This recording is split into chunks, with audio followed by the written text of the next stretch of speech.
दोस्तों, नई वीडियो में स्वागत है। तो इसमें हम लोग देखेंगे यूपी पीसीएस का ध्येय आईएएस का टेस्ट नंबर 5 देखेंगे हम लोग। ठीक है, टेस्ट जो है 5वां है ये। और इसमें जो है भारतीय अर्थव्यवस्था, आर्थिक समीक्षांक बजट 2025-26 और समसामयिकी जनवरी 2025 का है। तो काफी महत्वपूर्ण ये पेपर, ये जो टेस्ट है, इसको इसमें से क्वेश्चन जरूर से जरूर फंसेंगे, इसको आराम से जरूर देखिएगा इसको। ठीक है, इसके पहले का जो 4 टेस्ट है वो प्लेलिस्ट बनी हुई है Dhyeya IAS UP PCS 2025 test series नाम से, आप वहां जाकर उसको देख सकते हैं। ठीक है, तो जनवरी 2025 का इसमें करंट अफेयर्स भी है। तो चलिए देखते हैं क्वेश्चन क्या पूछा है पहला। तो पहला क्वेश्चन इसमें पूछ रहा है, ये इकोनॉमिक्स का क्वेश्चन है। तो पूछ रहा है कि पहला कि जॉन मेनार्ड किन्स के अनुसार रोजगार निर्भर करता है किस पे? समग्र मांग पर, समग्र पूर्ति पर, प्रभावी मांग पर या ब्याज की दर पर? तो जॉन मेनार्ड किंग के अनुसार जो है रोजगार जो निर्भर करता है प्रभावी मांग पर। ठीक है, सी आंसर सही है इसको, प्रभावी मांग पर डिपेंड करता है, याद रखिएगा, इंपॉर्टेंट है। अगला है वित्त आयोग के संदर्भ में निम्न कथनों पर विचार करना है।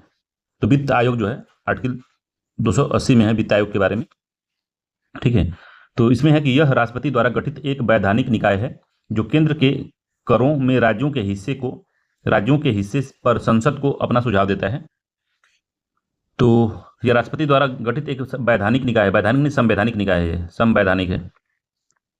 ठीक है, और संविधान जो केंद्र के करों में राज्यों के हिस्से पर राष्ट्रपति को अपना सुझाव देता है। तो ये पहला वाला, देखिए वैधानिक यही गड़बड़ी है, बाकी सब सत्य लिखा है इसमें, बस संवैधानिक निकाय है और बाकी जो इसी का भाग है इसमें सब भी सही लिखा हुआ है। तो पहला गलत हो गया इसमें, क्योंकि वैधानिक लिख दिया है। दूसरा, प्रथम वित्त आयोग की स्थापना जो है 1950 में हुई थी और केसी नियोगी इसके अध्यक्ष थे। तो हम कल ही टेस्ट में बात किए हैं, केसी नियोगी जो है हमारे प्रथम वित्त आयोग के अध्यक्ष थे। मगर बना कब था ये? तो 1951 में बना था, 1951 में बना था, 1950 में नहीं बना था। प्रथम वित्त आयोग का गठन हुआ था 1951 में, तो इसीलिए ये भी गलत हो गया, डेट की वजह से गलत हुआ है। बाकी केसी नियोगी की याद रखिएगा, इंपॉर्टेंट है ये। पूछ रहे कौन सा कथन सही है? तो दोनों में से कोई सही नहीं है, सी वाला आंसर सही है, ना तो एक सही है ना तो दो सही है। तीसरा है कि वित्तीय स्थिरता और विकास परिषद के संदर्भ में निम्न कथनों में से कौन सा असत्य है? तो गलत हमको चुनना है, कौन सा असत्य है। तो पहला है कि यह वित्त मंत्रालय के अंतर्गत एक असंवैधानिक सर्वोच्च परिषद है। तो एक असंवैधानिक सर्वोच्च परिषद, ये बात बिल्कुल सही है। ठीक है, अगला है कि रघुराम राजन समिति ने सबसे पहले इसके गठन का प्रस्ताव रखा था। तो ये भी बात सही है कि रघुराम राजन समिति ने इसके गठन का प्रस्ताव रखा था। इसकी स्थापना 2010 में एक कार्यकारी आदेश द्वारा की गई थी, ये भी बात सही है। चौथा है कि इसकी अध्यक्षता आरबीआई का गवर्नर करता है।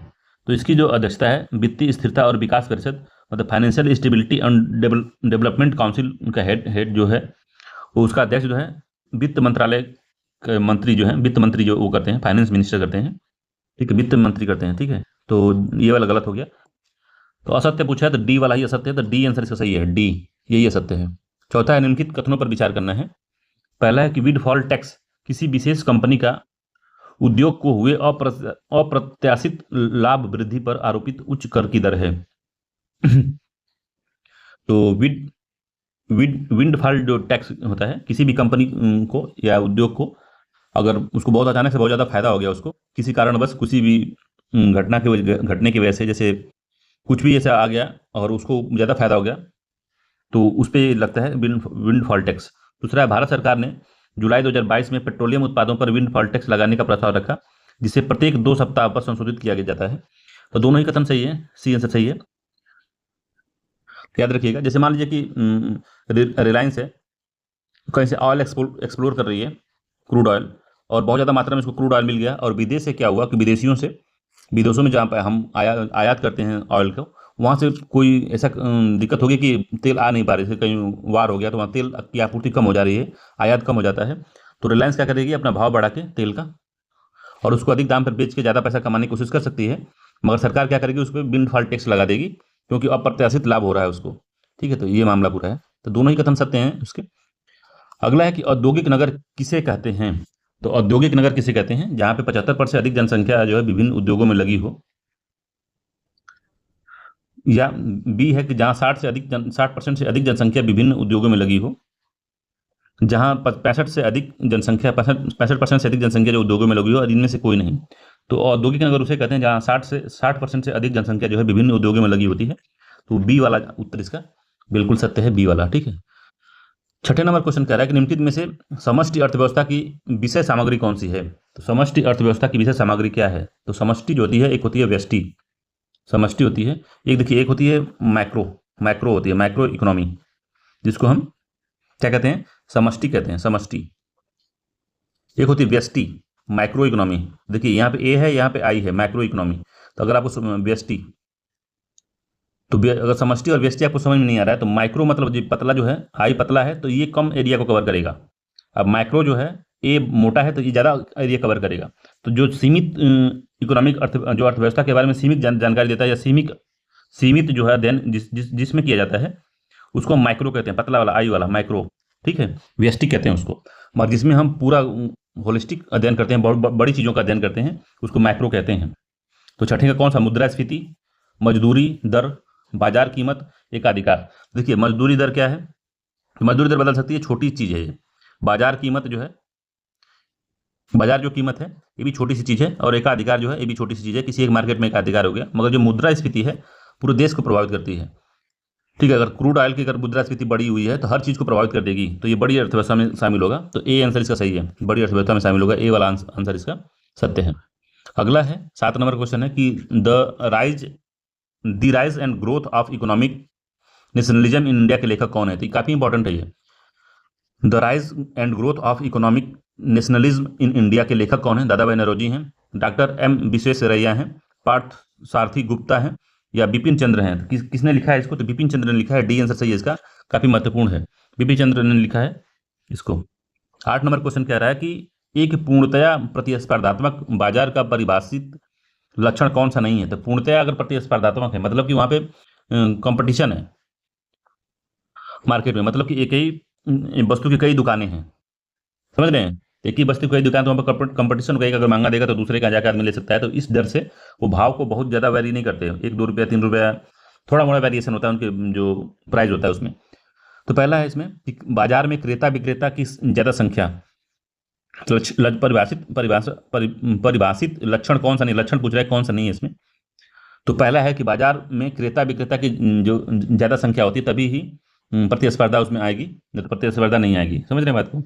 दूसरा पूर्ण जानकारी होती है उसमें, तभी प्रतिस्पर्धा होगी। फर्मों का बाजार में स्वतंत्र आगमन एवं बहिर्गमन होता है, तो फर्म जो है बाजार में आ सकती है, तुरंत निकल भी सकती है, ठीक है। डी है प्रत्येक फर्म विभिन्न रूप वस्तु उत्पादन एवं विक्रय करे, तो प्रत्येक फर्म विभिन्न रूप वस्तु का उत्पादन करे और विक्रय करे, तो ये जो है इसकी परिभाषा में नहीं आता। और प्रत्येक फर्म कैसे प्रत्येक वस्तु का निर्माण कर सकती है? प्रत्येक फर्म विभिन्न वस्तु, जैसे मान लीजिए कि डेयरी वाला है, तो डेयरी जो है वो पनीर बना सकता है, दही बना सकता है। तो ये जो है मान लीजिए कि एक कंपनी है, डेयरी की एक कंपनी है, डेयरी की दूसरी कंपनी भी यही बना रही है, तीसरी कंपनी यही बना रही है। तो ये क्या है कि ये बस दूध वाला ही मामला बना रहा है, दूध से ही जुड़े प्रोडक्ट बना रहा है। तो इस तरह के फर्म की अधिकता होती है, तो जहाँ प्रतिस्पर्धा ज़्यादा होती है। मगर जो है प्रत्येक फर्म अगर दूध बना, जैसे कपड़ा बनाने वाली कंपनी दूध बनाने लगे, दूध की फैक्ट्री से पनीर दही बनाने लगे, तो वो तो नहीं चलेगा ना। तो ये परिभाषा में नहीं आता कि प्रत्येक फर्म विभिन्न रूप वस्तुओं का उत्पादन एवं विक्रय करे, तो नहीं, प्रत्येक फर्म नहीं कर सकती। जो फर्म जिसके लिए बनी है उसकी अगर कई दुकानें हैं तो तब कंपटीशन होगा, ठीक है। अब कपड़े की दुकान से सब कपड़ा ही बेच रहे हैं तो कपड़े की दुकान है, दूध डेयरी की दुकान डेयरी सब डेयरी बेच रहे हैं, फल की दुकान सब फल ही बेच रहे हैं, समझ रहे बात को। अब ये नहीं कि फल का जो मान लीजिए कि कपड़े का व्यापारी है, अब वो कपड़ा भी बेच रहा है, दूध भी बेच रहा है, क्रीम भी बेच रहा है, फल भी बेच रहा है, तो इस तरह का मामला नहीं है, ठीक है। तो डी वाला आंसर इसका बिल्कुल सही है और बाकी गलत है। अगला क्वेश्चन इसमें 9वें का कि विरासत टैक्स क्या होता है? क्या होता है विरासत टैक्स? इनहेरिटेंस टैक्स कहते हैं विरासत टैक्स। संबंध में निम्न कथनों पर विचार करना है और सही को बताना है कुट क्या है। तो भारत में विरासत टैक्स की शुरुआत संपदा शुल्क अधिनियम 1953 के माध्यम से की गई थी, तो पहला सही है। दूसरा 1985 में राजीव गांधी सरकार ने इस कानून को समाप्त कर दिया था, तो 1985 में ये कानून जो है समाप्त हो गया था, राजीव गांधी ने समाप्त कर दिया था, ये बात सही है। तो जो भारत में विरासत टैक्स की शुरुआत जो है 1953 में तो हुई थी। विरासत टैक्स एक तरह के से संपत्ति पर एक टैक्स है जिसमें किसी मृत व्यक्ति से पैसा या घर के किसी को विरासत अगर मिल रहा है, जैसे मान लीजिए किसी के पिताजी खत्म हो गए तो उनकी विरासत मान लीजिए 2 करोड़ की प्रॉपर्टी की है, मान लीजिए 10 करोड़ की प्रॉपर्टी है उनकी, तो जब ये बेटे को ट्रांसफर होगी तो उस ट्रांसफर पे भी टैक्स लगेगा, तो उसी को हम लोग विरासत टैक्स कहते हैं, जिसको 1985 में राजीव गांधी ने इसको खत्म कर दिया था। अगला है कि 5वीं पंचवर्षीय योजना के संबंध में निम्न में से कौन सा सही नहीं है? तो 5वीं पंचवर्षीय योजना के बारे में बताना है क्या सही नहीं है इसमें। तो इस योजना का मुख्य उद्देश्य गरीबी उन्मूलन के साथ आत्मनिर्भरता प्राप्त करना था, तो हाँ उद्देश्य इसका यही था। बी है कि यह योजना डीपी धर मॉडल पर आधारित थी, तो डीपी धर मॉडल पर आधारित थी 5वीं पंचवर्षीय योजना, इस बात को याद रखिएगा, इंपॉर्टेंट है ये। 10वां है कि यह योजना 1 वर्ष पहले ही 1979 ईस्वी में जनता सरकार द्वारा समाप्त कर दी गई।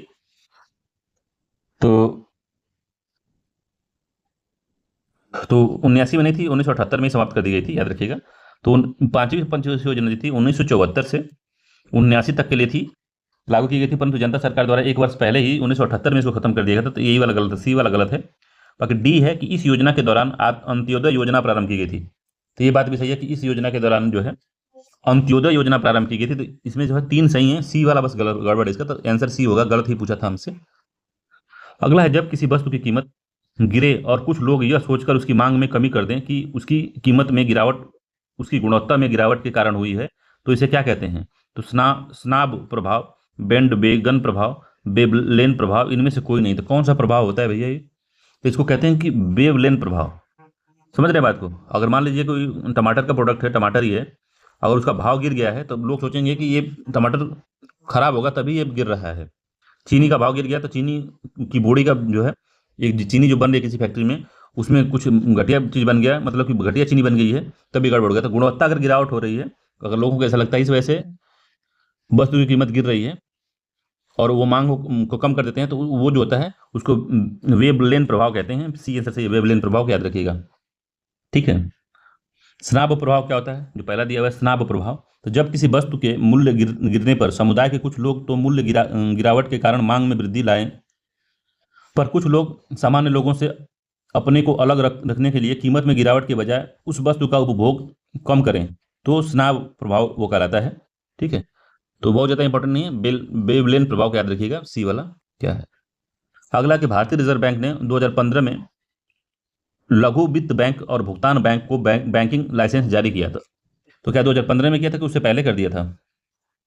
2015 में किया था, पहला सही है। दूसरा, इसका उद्देश्य वित्तीय समावेशन को बढ़ावा देना है। तो हाँ, इसका उद्देश्य ये था कि वित्तीय समावेशन को बढ़ावा दिया जाए और छोटे जो लघु वित्त बैंक हैं या भुगतान बैंक है, ये छोटे लोगों को भी कवर कर लेंगे। छोटे लोग इन द सेंस कि जो दूर दराज के एरिया में रह रहे हैं, जहाँ पे मुख्य जो बैंक है उसका जो है ब्रांच नहीं खुल पाई है, तो वहाँ पे ये लोग जो है समावेशन को बढ़ावा देंगे और काफ़ी इससे फायदा होगा। तो ये दोनों ही कथन इसके सही है, सी आंसर सही है, दोनों कथन सही है। अगला क्वेश्चन है इसमें कि अल्प विकसित देशों के आर्थिक विकास के महत्वपूर्ण अवरोध के तत्व क्या हैं? तो अल्प विकसित जो देश हैं उसके आर्थिक विकास में अवरोध उत्पन्न करने वाले महत्वपूर्ण तत्व क्या हैं? जैसे तकनीकी क्षमता की कमी, पूंजी निर्माण का न होना, अपर्याप्त प्रत्यक्ष विदेशी निवेश, रोजगार सृजन में कमी। तो कौन सा तत्व है इसमें? तो सबसे पहला जरूरत होती है किसी भी आर्थिक विकास के लिए कि पूंजी निर्माण हो वहाँ पे। तो पूंजी निर्माण का न होना ही, जब पूंजी निर्माण होगा तो बाकी तकनीकी क्षमता में भी बढ़ सकती है, अप्रत्यक्ष या प्रत्यक्ष विदेशी निवेश भी बढ़ सकता है और रोजगार सृजन भी हो सकता है। तो बी वाला है कि पूंजी निर्माण का न होना ही जो है अल्प विकसित देशों के आर्थिक विकास के महत्वपूर्ण अवरोध तत्व हैं, ठीक है। 14वां एक राष्ट्रीय ग्रामीण आजीविका मिशन के संदर्भ में निम्न कथनों पर विचार करना है।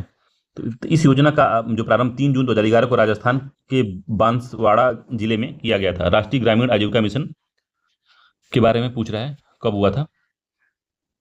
तो पहला सही है, ठीक है, पहला इसका ठीक है कि राष्ट्रीय ग्रामीण आजीविका मिशन की शुरुआत जो है केंद्र सरकार ने 3 जून 2011 को राजस्थान के बांसवाड़ा में प्रारंभ की थी। नवंबर 2016 में इस योजना का नाम बदलकर दीनदयाल अंत्योदय योजना या राष्ट्रीय ग्रामीण आजीविका मिशन कर दिया गया। तो राष्ट्रीय ग्रामीण आजीविका मिशन कर दिया, दीनदयाल अंत्योदय योजना राष्ट्रीय ग्रामीण आजीविका मिशन कर दिया गया। तो क्या ये बात सही है? तो नहीं, तो इसमें क्या किया गया? 2015 को इस योजना का नाम बदल के, 2016 में नहीं, 2015 को इस योजना का नाम बदलकर दीनदयाल अंत्योदय योजना राष्ट्रीय ग्रामीण आजीविका मिशन कर दिया गया। तो ये डेट का गड़बड़ी है इसमें, 2015 में ही कर दिया गया था, ठीक है। तो दूसरा वाला गलत हो गया। तीसरा है कि इस नई संशोधित योजना का उद्देश्य 2024-25 तक सभी ग्रामीण परिवारों को संगठित करने और उन्हें लगातार संपोषित करना तथा सहायता देना है जब तक कि वे दयनीय गरीबी से उबर न जाएं। तो 1 और 2 इसका सत्य है। तो बी वाला इसका आंसर जो है, सॉरी दूसरा तो गलत है ना, तो दूसरा गलत है, 2015 में हुआ था, 2016 में नहीं। तो डी आंसर सही है इसका, 1 और 3 इसका सही आंसर है, बाकी जो है दूसरा वाला गलत है।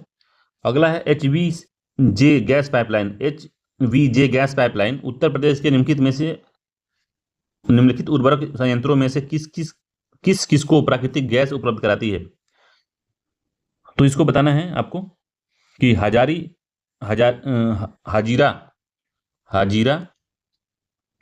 विजयपुर, जगदीशपुर, HVJ पाइपलाइन जो है किन किन को प्राकृतिक गैस उपलब्ध कराती है, जगदीशपुर को, शाहजहांपुर को, आंवला को, बबराला को। तो ये सभी को पहुंचाती है डी आंसर सही है। जगदीशपुर, शाहजहांपुर, आंवला और बबराला को ये पहुंचाती है। इंपॉर्टेंट है, याद रखिएगा, डी आंसर सही है इसका।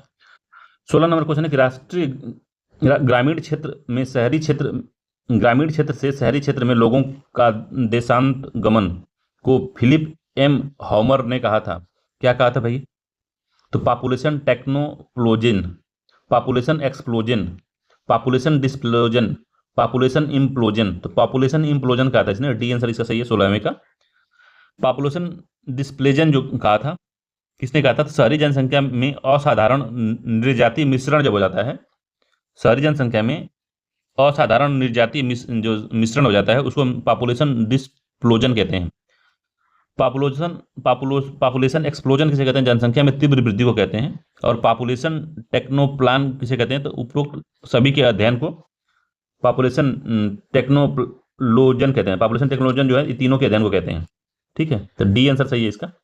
अगला क्वेश्चन इसमें कह रहा है कि भारतीय करेंसी के प्रतीक, जो रुपया का प्रतीक ये वाला बना है, कि विषय में निम्न कथनों में कौन सा असत्य है बताना है। असत्य कथन बताना है इसमें। तो ये जो चिन्ह है की रचना आईआईटी मुंबई के स्नातकोत्तर उपाधिकारक डी उदय कुमार ने की थी। तो ये बात से डी उदय कुमार ने ही किया था, सही है। दूसरा है कि बजट 2010 के दौरान तत्कालीन वित्त मंत्री प्रणब मुखर्जी ने इसे भारतीय मुद्रा के प्रतीक के रूप में अपनाने की बात कही थी। तो ये भी बात सही है। 15 अगला है 15 जुलाई 2010 को रुपए के चिन्ह का अनावरण किया गया और 2011 से इसकी शुरुआत की गई। तो 15 जुलाई 2010 को अनावरण किया गया चिन्ह का और 2011 से शुरुआत की गई, ये भी बात सही है। डी है कि अपनी मुद्रा की अलग पहचान रखने वाला भारत छठा देश बना है। तो भारत जो है छठा देश नहीं बना है। जैसे कि डॉलर है, ब्रिटिश पाउंड है, जापानी येन है, यूरोपीय संघ के यूरो हैं। इसके पश्चात जो है विश्व का 5वां मुद्रा बना जिसे प्रतीक चिन्ह रुपया से पहचाना जाता है। तो 5वां है, छठा नहीं है, 5वां देश बना है। ठीक है, इंपॉर्टेंट है, 5वां देश बना है। कथन और कारण वाला क्वेश्चन कह रहा है कि अभिकथन है कि फेमा अधिनियम 1999 1 जून 2000 से प्रभावी हुआ। तो बताना है कि फेमा जो है 1 जून 2010 से प्रभावित हुआ, जो कि 1999 में आया था। तो बात बिल्कुल सही है पहला वाली। दूसरा है कि 27 वर्ष पुराने फेरा को वर्ष 2000 में समाप्त कर दिया गया। तो इसको जब ये लागू हो गया तो इसको समाप्त कर दिया गया। तो इसी वजह से कह रहा है कि दोनों ही कथन सत्य हैं और उसकी सही व्याख्या भी कर रहा है। तो 18वें का ए आंसर सही है, दोनों कथन सही हैं, उसकी व्याख्या भी कर रहा है। अगला सूची 1 को सूची 2 से मिलाना है और बताना है कि भारत में जो श्रेणी है और उसके परिचालन क्षेत्र है क्या कहलाता है। तो जो जोत का आकार है उसको मिलाना है। तो सीमांत जोत क्या होता है? तो 1 हेक्टेयर से कम वाले को हम सीमांत जोत कहते हैं। ठीक है, 1 हेक्टेयर से कम वाले को हम सीमांत जोत कहते हैं। तो पहला हो गया। लघु जोत क्या है? तो लघु जोत में 1 से 2 हेक्टेयर के बीच में जब होता है तो उसको लघु जोत कहते हैं। 1 से 2 हेक्टेयर वाले को लघु जोत कहते हैं। तो 1 से 2 हेक्टेयर 3 हो गया। अर्ध मध्यम जोत, तो अर्ध मध्यम जोत में 2 से 4 हेक्टेयर होता है, तो 4 हो गया। मध्यम जोत 4 से 10 हेक्टेयर होता है। तो उस 4 से 10 हेक्टेयर के बीच की जिसके पास खेत है उसको मध्यम जोत कहते हैं। तो ये जो हो गया 2 हो गया। तो 1 3 4 2 सही आंसर है इसका, जो बी वाला आंसर सही है। तो सीमांत जोत सबसे कम होता है, फिर लघु होता है, फिर अर्ध मध्यम जोत होता है, फिर मध्यम जोत होता है, फिर बड़ा जोत होता है। तो 10 हेक्टेयर से अधिक वाले को बड़े जोत में उसको शामिल कर लिया जाता है। 20 नंबर क्वेश्चन कह रहा है कि 1 वर्ष की अवधि में एक देश के सामान्य नागरिकों द्वारा देश की घरेलू सीमा के अंदर या बाहर उत्पादित की गई अंतिम वस्तुओं और सेवाओं का सकल मूल्य क्या कहलाता है? तो वो जीडीपी कहलाता है, जीएनपी कहलाता है। बताइए क्या कहलाता है? जीडीपी सकल राष्ट्रीय उत्पाद कहलाता है कि सकल शुद्ध राष्ट्रीय उत्पाद कहलाता है, या सकल घरेलू उत्पाद कहलाता है, या व्यक्तिगत आय कहलाता है? क्या कहलाता है वो? तो क्या है, फिर से दोबारा पढ़िए कि 1 वर्ष के अवधि के अंदर एक देश के सामान्य नागरिकों, तो देश के सामान्य नागरिक द्वारा देश के घरेलू सीमा के अंदर या बाहर, तो देखिए इसमें घटा दिया है, घरेलू सीमा के अंदर और बाहर की उत्पादित की गई अंतिम वस्तुओं और सेवाओं के सकल मूल्य का को क्या कहते हैं? तो जीएनपी कहते हैं इसको। ए आंसर है जीएनपी। तो जीएनपी में क्या होता है? तो जीएनपी जो होता है जीडीपी से छोटा होता है। जीएनपी बराबर होता है जीडीपी प्लस जो जो जो विदेशी भारत में काम किए हैं वो, और जो भारतीय विदेश में काम किए हैं वो, इनका जो है आयात और निर्यात, इसको घटा जब देते हैं जीडीपी में से, या इसको जब जोड़ देते हैं, जोड़ने का मतलब ये है कि हमेशा जो है विदेशी ज़्यादा हमारे यहाँ रहते हैं और जो ज़्यादा अमाउंट कमा के लेके चले जाते हैं, और जो हमारे भारतीय कम होते हैं, हमेशा निगेटिव जाता है। ठीक है, तो ये वाला जो है x-1 ये माइनस में आ जाता है। जो माइनस में आता है तो जीएनपी जो है जीडीपी से कम हो जाता है, मगर जब जीडीपी अगर ये प्लस में जिस दिन आ जाएगा तो जो जीएनपी है वो जीडीपी से अधिक हो जाएगा।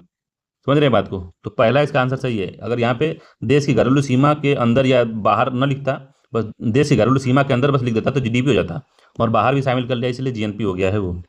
अगला, अंतर्राष्ट्रीय मुद्रा कोष ने निम्नलिखित देश के रहन सहन के स्तर के निर्धारण हेतु क्रय शक्ति समता विधि का प्रयोग सर्वप्रथम किस वर्ष किया था? तो परचेजिंग पावर पैरिटी जो है कब आई थी? इसको इनका घुमा फिरा के पूछने का मतलब यही है कि परचेजिंग पावर पैरिटी कब आई थी, तो 1993 में आई थी। इसका बी आंसर सही है। 1993 ईस्वी में अंतर्राष्ट्रीय मुद्रा कोष ने विभिन्न देशों के रहन सहन स्तर के निर्धारण हेतु क्रय शक्ति समान विधि का प्रयोग किया था। ठीक है, परचेजिंग पावर पैरिटी मेथड का यूज किया था, तो 1993 में। इंपॉर्टेंट याद रखिएगा, बी आंसर सही है। अगला, सूची 1 को सूची 2 से मिलाना है और समितियां हैं उसका कार्य क्षेत्र बताना है हमको। तो नरसिम्हन समिति है, डॉक्टर सी रंगराजन है, शशिकांत दास है और मीना हेमचंद्र समिति है। तो नरसिम्हन समिति जो है वो सार्वजनिक ये बैंकिंग सुधार संबंधी थी। समझ रहे बात को? तो नरसिम्हन समिति थी बैंकिंग सुधार से संबंधित थी, 4 हो गया। डॉक्टर सी रंगराजन जो समिति थी वो जो थी सार्वजनिक व्यय के बेहतर प्रबंधन के लिए संबंधित थी, तो 3 हो गया। शशिकांत दास समिति जो थी वो थी साइबर खतरों की समीक्षा करने के लिए शशिकांत दास कमेटी बनी थी। और मीना हेमचंद्र समिति जो थी वो आभासी मुद्राओं और मौजूदा रूपरेखा पर गौर करने हेतु ये कमेटी बनाई गई थी। तो 4 3 1 2 सही है इसका, 4 3 1 2 डी वाला जो आंसर है वो बिल्कुल सही है। नरसिम्हन समिति बैंकिंग सुधार के लिए बनी थी, इसको याद रखना है। 23 नंबर क्वेश्चन कह रहा है कि किसी अर्थव्यवस्था में बेरोजगारी की दर एवं मुद्रास्फीति के मध्य व्युत्क्रम संबंध को दर्शाता है। तो किसी अर्थव्यवस्था में बेरोजगारी की दर एवं मुद्रास्फीति के मध्य व्युत्क्रम संबंध को दर्शाया जाता है, तो कौन सा कर्व है जो कि ये दर्शाता है? तो फिलिप कर्व दर्शाता है। सी आंसर से फिलिप कर्व। कुजनेट्स नहीं है, लॉरेंज नहीं है, गिनी नहीं है, वो जो है फिलीपींस कर्व जो है इसका मामला पूरा है। ठीक है, तो अर्थव्यवस्था में फिलिप कर्व जो है बेरोजगारी की दर एवं मुद्रास्फीति के व्युत्क्रम संबंध को दर्शाया जाता है इससे। यदि किसी देश में बेरोजगारी दर कम है तो मजदूरी दर अधिक होगी यहाँ, एवं यदि बेरोजगारी दर अधिक है तो मजदूरी दर कम होगी। समझ रहे बात को? अगला क्वेश्चन है इसमें, वस्तु एवं सेवा कर अपील न्यायाधिकरण के संबंध में निम्न कथनों पर विचार करना है और कूट की सहायता से बताना है कि कौन सा सही है। पहला, वस्तु एवं सेवा कर अपील न्यायाधिकरण सिविल प्रक्रिया संहिता 1908 के तहत एक सिविल कोर्ट की तरह कार्य करता है। तो पहला सही सिविल कोर्ट की तरह कार्य करता है। दूसरा है कि संजय कुमार मिश्रा को इसका अध्यक्ष बनाया गया है, तो संजय कुमार मिश्रा इसके अध्यक्ष बने, ये भी बात सही है। तीसरा, उत्तर प्रदेश में सर्वाधिक 3 बेंच इसकी स्थापित की जाएंगी, तो ये भी बात सही है। तो तीनों ही कथन सही है, ये आंसर सही है। उत्तर प्रदेश में इसकी सर्वाधिक जो है तीन जो बेंच स्थापित की जाएंगी। ठीक है, और इसकी कुल 31 राज्य पीठ स्थापित की जाएंगी जिसमें सर्वाधिक 3 जो है उत्तर प्रदेश में होंगी। टोटल 31 पीठ है। अगला, जूट के उद्योग के संबंध में निम्न कथनों विचार करना और कूट के माध्यम से बताना है क्या सही है। तो पहला इसमें कि विश्व में भारत जूट से बनी वस्तुओं का सबसे बड़ा उत्पादक और दूसरा सबसे बड़ा निर्यातक राष्ट्र है। तो पहला सही हो, सबसे बड़ा उत्पादक है, दूसरा सबसे बड़ा निर्यातक है। दूसरा, भारत में जूट का प्रथम कारखाना 1855 ईस्वी में कोलकाता के निकट रिसरा में लगाया गया था, तो ये भी इंपॉर्टेंट बात है। 1855 में रिसरा में लगा था जूट का कारखाना। तीसरा, जूट उद्योग कच्चा माल प्रधान उद्योग है, तो ये भी बात सही है। इस उद्योग के लिए स्वच्छ जल की आवश्यकता होती है, तो ये भी बात सही है। चारों कथन सत्य लिखा है, ए आंसर सही है इसका, चारों सत्य है, ए वाला उत्तर जो है इसका सत्य है।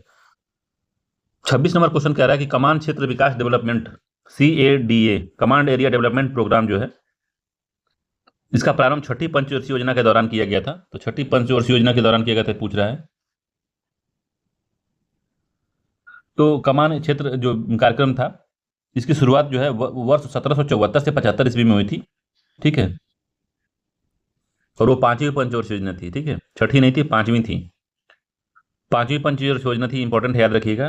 इस कार्यक्रम का उद्देश्य देश की चुनी हुई बड़ी और मझोली परियोजनाओं की सिंचाई क्षमता को तेजी से बेहतर उपयोग सुनिश्चित करना है। क्षमता का सिंचाई जो परियोजनाओं की सिंचाई क्षमता का तेजी से बेहतर उपयोग सुनिश्चित करना इसका काम था। तो सही कथन पूछा तो पहला तो गलत है, क्योंकि 5वीं पंचवर्षीय योजना में CADP कमांड एरिया क्षेत्र विकास कार्यक्रम या जो है कमांड एरिया डेवलपमेंट प्रोग्राम जो है लागू हुआ था। तो बी आंसर इसका सही है। केवल 2 इसका सही आंसर है, पहला वाला गलत है। 27 नंबर क्वेश्चन कह रहा है कि निम्नलिखित में से कौन सा जननांकीय लाभ के अंतर्गत सम्मिलित तत्व है। तो जननांकी लाभ के अंतर्गत कौन सा तत्व सम्मिलित है? जननांकी लाभ या डेमोग्राफिक लाभांश या डिविडेंड जिसको कहते हैं। तो जनसंख्या ढांचा में बढ़ती युवा तथा कार्यशील आबादी जो होती है वो डेमोक्रेटिक डिविडेंड्स को बढ़ाती है।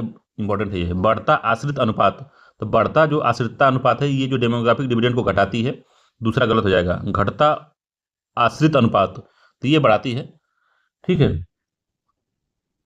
और उल्टा पिरामिड, तो उल्टा पिरामिड भी जननांकीय लाभांश के अंतर्गत इसको शामिल किया जाता है। तो दूसरा बस इसमें गलत है, जहाँ जहाँ दो इसको काट देते हैं। और चौथा तो सही है, उल्टा पिरामिड जो है ये भी सत्य है। तो सी वाला उत्तर जो है सही, ठीक है। जब जननांकीय लाभांश की स्थिति होती है तो जनसंख्या का उल्टा पिरामिड बनता है, याद रखिएगा। 28 नंबर क्वेश्चन है, निम्नलिखित में से किस एक को राष्ट्रीय आय की गणना में सम्मिलित किया जाता है? तो किसको जो है राष्ट्रीय आय की गणना में जो है सम्मिलित किया जाता है बताना है। तो वृद्धा पेंशन को सम्मिलित नहीं किया जाता है, बेरोजगारी भत्ता को भी नहीं किया जा सकता, बोनस को भी नहीं शामिल किया जाता है। स्वयं उपभोग के लिए किया गया जो उत्पादन है उसको जो है गणना में सम्मिलित किया जाता है। तो केवल डी वाला है जो उसको सम्मिलित किया जाता है।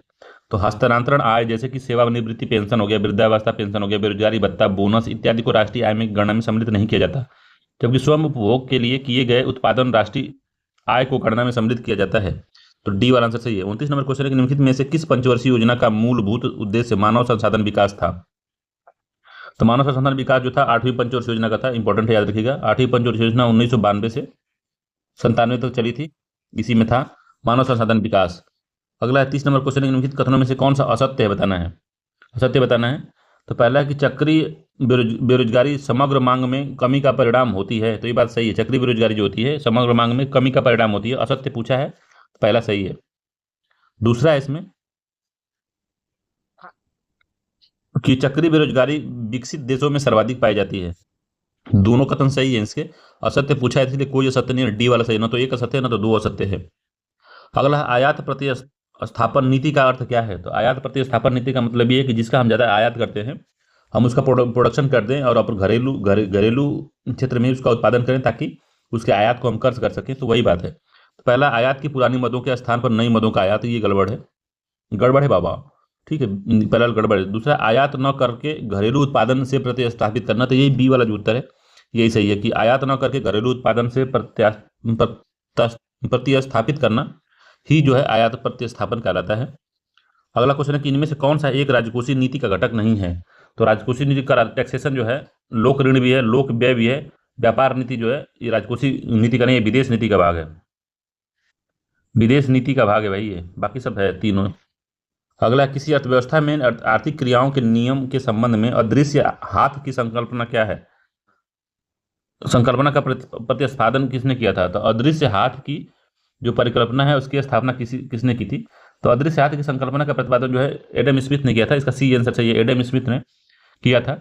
एडम स्मिथ ने हस्तक्षेप की नीति पर आधारित बाजार व्यवस्था के विरोधाभास को व्यक्त करने के लिए इस धारणा को 1776 में विकसित किया था, ठीक है। Concept of invisible hand in related to regulation of economic activities, समझ रहे बात को। अदृश्य हाथ की संकल्पना मतलब होता है कि जैसे कि भारत सरकार है वो ज़्यादा से ज़्यादा रेगुलेशन करके अर्थव्यवस्था को वो मैनिपुलेट करेगी या उसको दबाएगी, तो वो क्या होगा, अर्थव्यवस्था की क्रियाओं, किसी अर्थव्यवस्था में आर्थिक क्रियाओं के नियम के संबंध में वो अदृश्य हाथ है, ठीक है। तो सरकार कुछ बस अपना कानून बदल रही है और पूरा परिवर्तन अर्थव्यवस्था में हो रहा है, तो अदृश्य हाथ उसी को कहते हैं, ठीक है। तो किसी अर्थव्यवस्था में आर्थिक क्रियाओं के नियमन के संबंध में अदृश्य हाथ की संकल्पना का प्रतिपादन एडम स्मिथ ने किया था। स्मिथ ने हस्तक्षेप नीति पर आधारित बाजार व्यवस्था के विरोधाभास को व्यक्त करने के लिए इस धारणा को 1776 में प्रस्तुत किया था। तो एडम स्मिथ है इसमें, याद रखिएगा।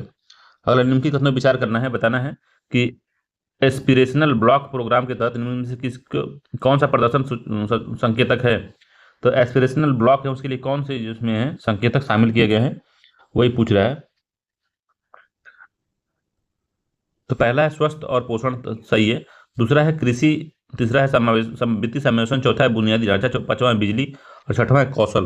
तीन छः जो है 6 इसमें शामिल होते हैं। एस्पिरेशनल ब्लॉक प्रोग्राम के अंतर्गत जो संकेतक हैं इन संकेतकों में ए ऑप्शन वाले 6 संकेतक शामिल हैं। अगला है, निम्नलिखित कथनों विचार करना है, उपरोक्त में से कौन सा नियंत्रण के गुणात्मक प्रकार के अंतर्गत आता है? तो गुणात्मक के अंतर्गत आता है, उसको पूछ रहा है कौन सा आता है। तो पहला, सीमांत अस्थायी सुविधा, मार्जिनल स्टैंडिंग फैसिलिटी जो है, ये जो है आपको नियंत्रण के गुणात्मक में नहीं आता है, ये गड़बड़ हो गया, गुणात्मक में नहीं आता, ये क्वांटिटेटिव में आता है, ठीक है, क्वालिटेटिव में नहीं आता।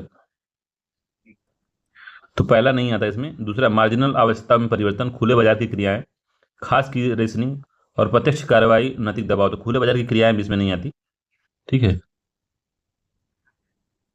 तो 2 4 5 में आता है, इसमें 2 4 5 इसका बी वाला जो उत्तर है ये सही है, 2 4 5, ठीक है।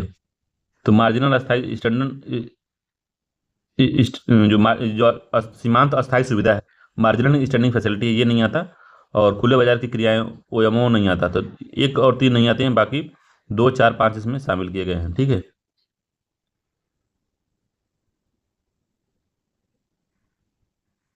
अगला क्वेश्चन इसमें 36 नंबर का, सूची 1 को सूची 2 से मिलाना है। तो तीसरी पंचवर्षीय योजना में क्या हुआ था? तीसरी पंचवर्षीय योजना में रुपए का अवमूल्यन किया गया था। दूसरा, चौथा पंचवर्षीय योजना में क्या किया गया था? तो चौथी पंचवर्षीय योजना में वाणिज्यिक बैंकों का राष्ट्रीयकरण किया गया था।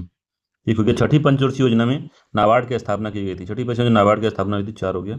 और पांचवी पंचवर्षीय योजना में अंत्योदय योजना प्रारंभ की गई थी, तो 3 हो गया। तो 4 2 1 4 3 सही है इसका। 2 1 4 3 डी वाला जो उत्तर है वो बिल्कुल सत्य है। 37 नंबर क्वेश्चन कह रहा है कि भारतीय रिजर्व बैंक के कार्य के संबंध में निम्न कथनों पर विचार करना है। तो पहला, कि समस्त नोटों एवं सिक्कों को जारी करने का अधिकार एक अधिकार इसे प्राप्त है। तो भारतीय सिक्के और भारतीय रिजर्व बैंक के बारे में बताना है। समस्त नोटों और सिक्कों को जारी करने का अधिकार इसको तो नहीं, समस्त का नहीं है। दूसरा है, करेंसी नोट जारी करने के लिए वर्तमान में रिजर्व बैंक नोट प्रचालन की न्यूनतम निधि पद्धति को अपनाता है। पूछ रहा है कौन सा सही है इसमें? तो केवल दूसरा सही है, बी वाला, बाकी पहला गलत है। सब नोटों को नहीं, 1 रुपये का नोट जो है वित्त मंत्रालय के अधीन है, इसी वजह से गलत हो गया है, ठीक है। बाकी सबको छापता है। 38 नंबर क्वेश्चन कह रहा है कि निम्नलिखित कथनों पर विचार करना है और बताना है क्या सही है। तो पहला, चालू खाते में आय के उन स्रोतों को शामिल किया जाता है जिसके बदले कोई भुगतान नहीं किया जाता। चालू खाता जो कारण जो होता है कैपिटल अकाउंट, उसके लिए पहली बात सही है, इसका कोई भुगतान नहीं किया जाता है, जो चालू खाते के अंतर्गत आता है। दूसरा, पूंजी खाते में आय के उन स्रोतों को रखा जाता है जिसका हमें बदले में भुगतान करना पड़ता आवश्यक है, तो ये बात सही है। जो कैपिटल अकाउंट है, करंट अकाउंट, कैपिटल अकाउंट में क्या होता है कि जैसे निवेशक निवेश किए हैं या हम कैसे उधार लिए हैं, तो उसमें जो है हमें बदले में भुगतान करना पड़ता है बाद में, ठीक है। तो 2 केवल सही, बी वाला उत्तर सही है, केवल 2 सही है। अगला क्वेश्चन इसमें कि निम्नलिखित कथनों पर विचार करना है। तो पहला, अंतर्राष्ट्रीय विकास संघ आईडीए इंटरनेशनल डेवलपमेंट एसोसिएशन की स्थापना 1960 में की गई थी। तो पहला सही है, आईडीए की स्थापना जो था 1960 में की गई थी। अंतर्राष्ट्रीय विकास संघ विश्व बैंक का एक अनुषंगी संस्था है जो 24 सितंबर 1960 को इसको स्थापना की गई थी। और ये क्या करता है? तो विश्व बैंक की रियासी ऋण देने वाली खिड़की अर्थात उदार ऋण खिड़की भी इसको कहते हैं, ठीक है। दूसरा, अंतर्राष्ट्रीय विकास संघ से प्राप्त ऋणों पर कोई ब्याज नहीं देना होता है तथा यह ऋण विश्व के निर्धन राष्ट्रों को ही उपलब्ध होते हैं। तो दोनों ही कथन इसके सही हैं। सी वाला उत्तर से दोनों ही कथन सही। कोई भी इसको ब्याज नहीं देना पड़ता है, या बहुत ही नाम मात्र का या रियायती ऋण दिया जाता है इसमें, ठीक है, बहुत कम मात्रा में। तो इससे प्राप्त ऋणों पर कोई ब्याज नहीं देना होता है। यह ऋण विश्व के निर्धन राष्ट्रों में दिया जाता है, तो ये बात सही है। कोई लगता तो हल्का फुल्का लगाएंगे तो वो भी नहीं लगाते हैं, सब फ्री में देते हैं सब।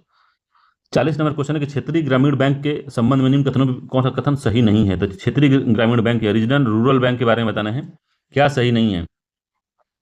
तो पहला है कि वर्तमान में 43 क्षेत्रीय ग्रामीण बैंक हैं जो कि 12 अनुसूचित ग्रामीण वाणिज्यिक बैंक द्वारा प्रायोजित हैं।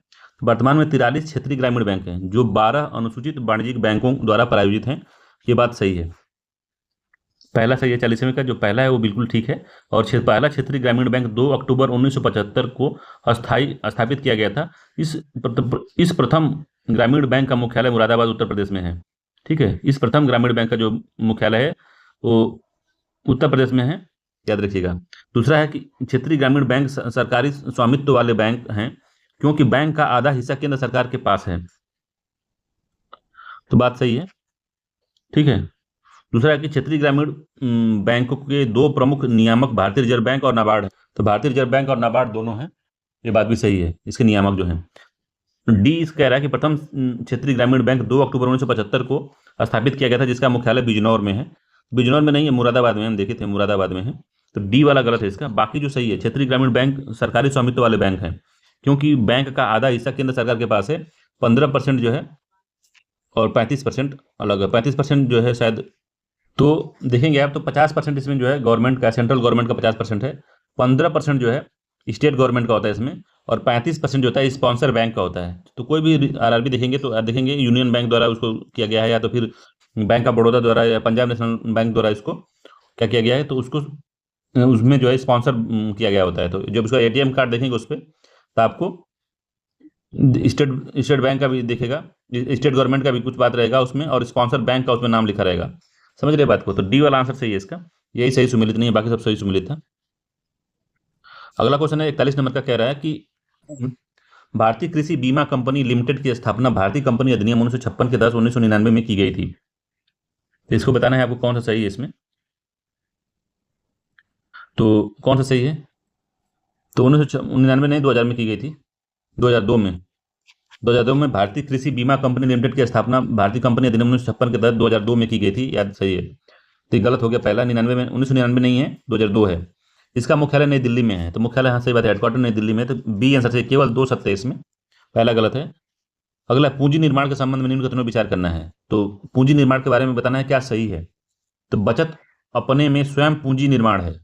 समझ रहे बात को? तो पहला गलत है, बचत अपने में स्वयं पूंजी नहीं है। बचत का सही निवेश, सही जगह निवेश जब किया जाता है किसी संस्था में, या तो फिर आपने शेयर खरीद लिया है, या कैपिटल मार्केट में निवेश कर दिया है, या कोई दुकान खोल लिया है, कोई मशीनरी खरीद ली है, कोई गाड़ी खरीद ली है, भाड़े पे चला रहे हैं उसको, तो बचत का यूज कर जब कहीं निवेश करते हैं या विनिवेश करते हैं, विनिवेश नहीं कर सकते, निवेश करते हैं, जब विनियोग करते हैं इसका, इन्वेस्टमेंट करते हैं, जब इन्वेस्टमेंट करते हैं इसका किसी वित्तीय संस्था के माध्यम से, या किसी ऐसे तरीके से, जैसे दुकान खोल लिया आपने, आपकी पूंजी बचत करके पूंजी बनाई और उसका दुकान खोल लिया, और आपकी दुकान के मान लीजिए जनरल स्टोर खोला, तो उससे आपको कोई प्रॉफिट हो रहा है, तो पूंजी निर्माण आप कर रहे हैं। और पैसा बचत करके आप रखे अपने पास है, तो पूंजी निर्माण नहीं है, पहला गलत है। दूसरा, पूंजी निर्माण की प्रक्रिया बचतों और वित्तीय संस्थाओं की प्रभाविता पर निर्भर करता है, तो ये भी बात सही है। दूसरा सत्य, इसका केवल बी आंसर सही है, पहला वाला गलत है। अगला क्वेश्चन है कि निम्नलिखित में से कौन सा एक आर्थिक विकास का प्रमुख कारक नहीं है। तो आर्थिक विकास का प्रमुख कारक नहीं है पूंजी का संचयन, तकनीकी सुधार, श्रम विभाजन, नौकरशाह। तो कौन सा जो है आवश्यक विभाजन? तो नौकरशाह जो है ये आर्थिक विकास का मुख्य कारक नहीं है। बाकी पूंजी संचयन, तकनीकी सुधार और श्रम विभाजन जो है इसका भाग है। 44 नंबर क्वेश्चन कह रहा है कि भारत में थोक मूल्य सूचकांक WPI के आंकड़े के अनुसार किस संस्था द्वारा या कार्यालय द्वारा जारी किया जाता है? तो रिजर्व बैंक द्वारा नहीं, वित्त मंत्रालय द्वारा नहीं, वाणिज्य एवं उद्योग मंत्रालय द्वारा, या फिर उपभोक्ता मामले के मंत्रालय द्वारा। तो किसके द्वारा जारी किया जाता है? तो थोक मूल्य के जो आंकड़े होते हैं वाणिज्य एवं उद्योग मंत्रालय द्वारा जारी किया जाता है, सी आंसर सही है। डिपार्टमेंट ऑफ इकोनॉमी अफेयर, उद्योग मंत्रालय द्वारा जो है, डिपार्टमेंट ऑफ इकोनॉमी अफेयर कह रहे हैं, वाणिज्यिक उद्योग और वाणिज्यिक एवं उद्योग मंत्रालय द्वारा जारी किया जाता है। इंपॉर्टेंट है, इस बात का याद रखिएगा। डिपार्टमेंट ऑफ इकोनॉमिक अफेयर जो है वो गलत मैंने बोला था, वाणिज्यिक एवं उद्योग मंत्रालय द्वारा इसको किया जाता है, ठीक है। अगला, पीएम पोषण योजना के संबंध में निम्न कथनों में क्या असत्य है? तो वर्ष 2021 में मध्याह्न भोजन योजना को पीएम पोषण योजना में पुनर्नामित कर दिया गया। तो पूछ रहा है कौन सा ये नहीं है, असत्य पूछ रहा है, तो पहला ठीक है। दूसरा है कि इसे 5 वर्ष की शुरुआत की अवधि 2021 से 2022 से 2021-22 से 2025-26 के लिए लॉन्च किया गया है। तो दोनों कथन सत्य हैं, इसमें असत्य पूछा है, तो डी वाला इसका है कि कोई असत्य नहीं इसमें। जो प्रश्नकथ दिए गए दोनों कथन में से कोई भी असत्य नहीं, दोनों सत्य हैं। 2021 में मध्याह्न भोजन योजना का नाम पीएम पोषण रख दिया गया। अगला, सूची 1 को सूची 2 से मिलाना है। तो व्यक्ति है और संबंध है, तो व्यक्ति का संबंध है और बताना किस संबंधित है। तो MS स्वामीनाथन हरित क्रांति के जनक हैं। AK झा है, बर्जिस कुरियन जो है वो क्या है? तो दुग्ध उत्पादन से संबंधित हैं, 2 हो गया। और मोरारजी देसाई जो है, मोरारजी देसाई बैंकों पर सामाजिक नियंत्रण के लिए बात करते थे, 1 हो गया। और AK झा जो है वो आर्थिक प्रशासन सुधार से संबंधित हैं, तो 4 हो गया। तो 3, 4, 2, 1 इसका सही आंसर है। 3, 4, 2, 1 मतलब बी वाला उत्तर जो है इसका बिल्कुल सही है, तो याद रखिएगा, इंपॉर्टेंट है, इस तरह से क्वेश्चन पूछता है। अगला क्वेश्चन है कि निम्नलिखित में से कौन सा औद्योगिक संस्थान लखनऊ में अवस्थित नहीं है? तो कौन सा जो है लखनऊ में अवस्थित नहीं है, याद रखिएगा। तो पहला है उत्तर प्रदेश औद्योगिक सहकारी संघ जो है यूपी का, उत्तर प्रदेश में है। प्रादेशिक औद्योगिकी व पूंजी निवेश बैंक पिकअप जो है उत्तर प्रदेश में है। राज्य औद्योगिक विकास निगम लिमिटेड, तो राज्य औद्योगिक विकास लिमिटेड की स्थापना जो कानपुर में है, कानपुर में है, लखनऊ में नहीं है। पहले ये वाला गलत हो गया। उत्तर प्रदेश इलेक्ट्रॉनिक्स निगम लिमिटेड, तो ये तो सही है। तो सब लखनऊ में, ये भी लखनऊ में, ये भी लखनऊ में, ये भी लखनऊ में। ये जो है सी वाला, ये कहाँ पे? कानपुर में, याद रखिएगा इसको। अगला है नया जनसंख्या बम का तात्पर्य क्या है? तो नया जनसंख्या बम, न्यू न्यू पॉपुलेशन बम क्या है? तो तीसरी दुनिया में वृद्धों की जनसंख्या में वृद्धि, ये नहीं है। तीसरी दुनिया में शीघ्रता से बढ़ रही नगरों की जो जनसंख्या है उसको नया जनसंख्या बम कहते हैं। तो तीसरी दुनिया में शीघ्रता से बढ़ रही नगरों की जनसंख्या जो है वो नया जनसंख्या बम है। अगला है कि पीएम गति शक्ति मिशन को गति देने के वाले कारकों में से कौन सा एक नहीं है? तो सड़क है, विमानपत्तन है, लॉजिस्टिक और संरचना है, उर्वरक नहीं है इसमें। डी आंसर सही है, उर्वरक जो है पीएम गति शक्ति मिशन को गति देने वाले में उर्वरक नहीं शामिल है। ठीक है, याद रखिएगा, डी आंसर सही है। तो बजट 2022-23 में पीएम गति शक्ति को बढ़ावा देने के लिए 7 कारकों का उल्लेख किया गया था, जिसमें सड़क, रेल मार्ग, हवाई मार्ग, विमानन, माल परिवहन, जल मार्ग और लॉजिस्टिक और संरचना इसमें शामिल थी। 50 नंबर क्वेश्चन कह रहा है कि भारत में कार्य करने वाले बैंकों को अपनी कुल जमा राशि का कुछ परसेंट भाग तरल कोष के रूप में तथा शेष भाग स्वर्ण और अनुमोदित प्रतिभूतियों के रूप में रखना अनिवार्य है। वर्तमान में यह 18% है, जिसे कहा जाता है, क्या कहता है, सीआरआर कहा जाता है कि एसएलआर कहा जाता है? तो वैधानिक तरलता अनुपात, तरलता कोषानुपात कहा जाता है, एसएलआर, स्टैट्यूटरी लिक्विडिटी रेशियो कहा जाता है, इसको एसएलआर कहा जाता है। ठीक है, एसएलआर कहा जाता है इसको, वैधानिक तरलता कोषानुपात। ठीक है, इसका जो है जो सेक्शन किस में आता है, किस किस एक्ट के अंतर्गत है? तो बैंकिंग रेगुलेटिंग एक्ट 1949 के अंतर्गत इसको शामिल किया गया है, याद रखिएगा। और सीआरआर जो है आरबीआई एक्ट के अंदर है, ये आरबीआई एक्ट 1934 के अंदर जो है सीआरआर को शामिल किया गया है, ये भी याद रखिएगा। अगला, वह प्रक्रिया जिसके परिणाम स्वरूप देश के समस्त उत्पादन के साधनों का कुशल पूर्वक विदोहन या यूज होता है, राष्ट्रीय आय और प्रति व्यक्ति आय में निरंतर एवं दीर्घकालिक वृद्धि होती है, एवं जनता के जीवन स्तर एवं सामान्य कल्याण का सूचकांक बढ़ता है। निम्न में से कौन सी अवधारणा पर की परिभाषा है ये? तो आर्थिक समृद्धि है, आर्थिक विकास है, अल्प विकास है, इनमें से कोई नहीं है। तो वह प्रक्रिया क्या है जो है? तो वो आर्थिक समृद्धि की प्रक्रिया है। ठीक है, इकोनॉमिक ग्रोथ की प्रक्रिया है, जिसमें क्या होता है, समस्त उत्पादन संसाधनों का कुशल पूर्वक दोहन होता है और राष्ट्रीय आय बढ़ती है, प्रति व्यक्ति आय में निरंतर एवं दीर्घकालिक वृद्धि होती है तथा जनता के जीवन स्तर एवं सामान्य कल्याण का सूचकांक बढ़ता है। तो आर्थिक समृद्धि है कि आर्थिक विकास है? ठीक है, तो ये इकोनॉमिक ग्रोथ में ऐसा होता है। बाकी कल्चरल डेवलपमेंट, सोशल डेवलपमेंट, सामाजिक स्तर में बदलाव, ये सब चीज़ें जब होती है तो उसको हम डेवलपमेंट करते हैं। आर्थिक डेवलपमेंट जब होता है तो इसमें और चीज़ें जुड़ जाती हैं। आर्थिक विकास के बाद सोशल डेवलपमेंट होता है, इक्वालिटी बढ़ती है हमारे देश में। ठीक है, एजुकेशन फील्ड में सभी लोग आते हैं, सबको हेल्थ प्रोवाइड होता है। तो ये सब चीज़ें जब शामिल होती हैं तब उसमें डेवलपमेंट होता है, इकोनॉमिक डेवलपमेंट होता है उसमें। ठीक है, ये आर्थिक ग्रोथ है, ये जिसके बारे में 51 नंबर का जो स्टेटमेंट लिखा हुआ सारी इकोनॉमिक ग्रोथ के बारे में बताया गया है। ठीक है, डेवलपमेंट के बारे में नहीं बताया। अगला क्वेश्चन है 52 नंबर की, सागरमाला परियोजना के संदर्भ में निम्न कथनों में विचार करना है। क्या है सागरमाला परियोजना? सही कथन बताना है। तो इस परियोजना का सैद्धांतिक मंजूरी जो है 2015 में प्रदान की गई, तो बात सही है।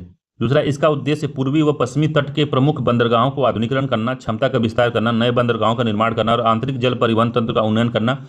इसके साथ ही जो कोस्टल एरिया में मछुआरे रहते हैं उनके जीवन स्तर को भी सुधारना इसका लक्ष्य है। ठीक है, तो 52 का सी आंसर से दोनों ही कथन सही है इसके। तो उसमें मछुआरों के जीवन स्तर को सुधार करना और उनके जो एरिया में रहने वाले लोगों हैं उनके जीवन की गुणवत्ता को बढ़ाना, ये सब चीज़ें शामिल की गई थी इसमें।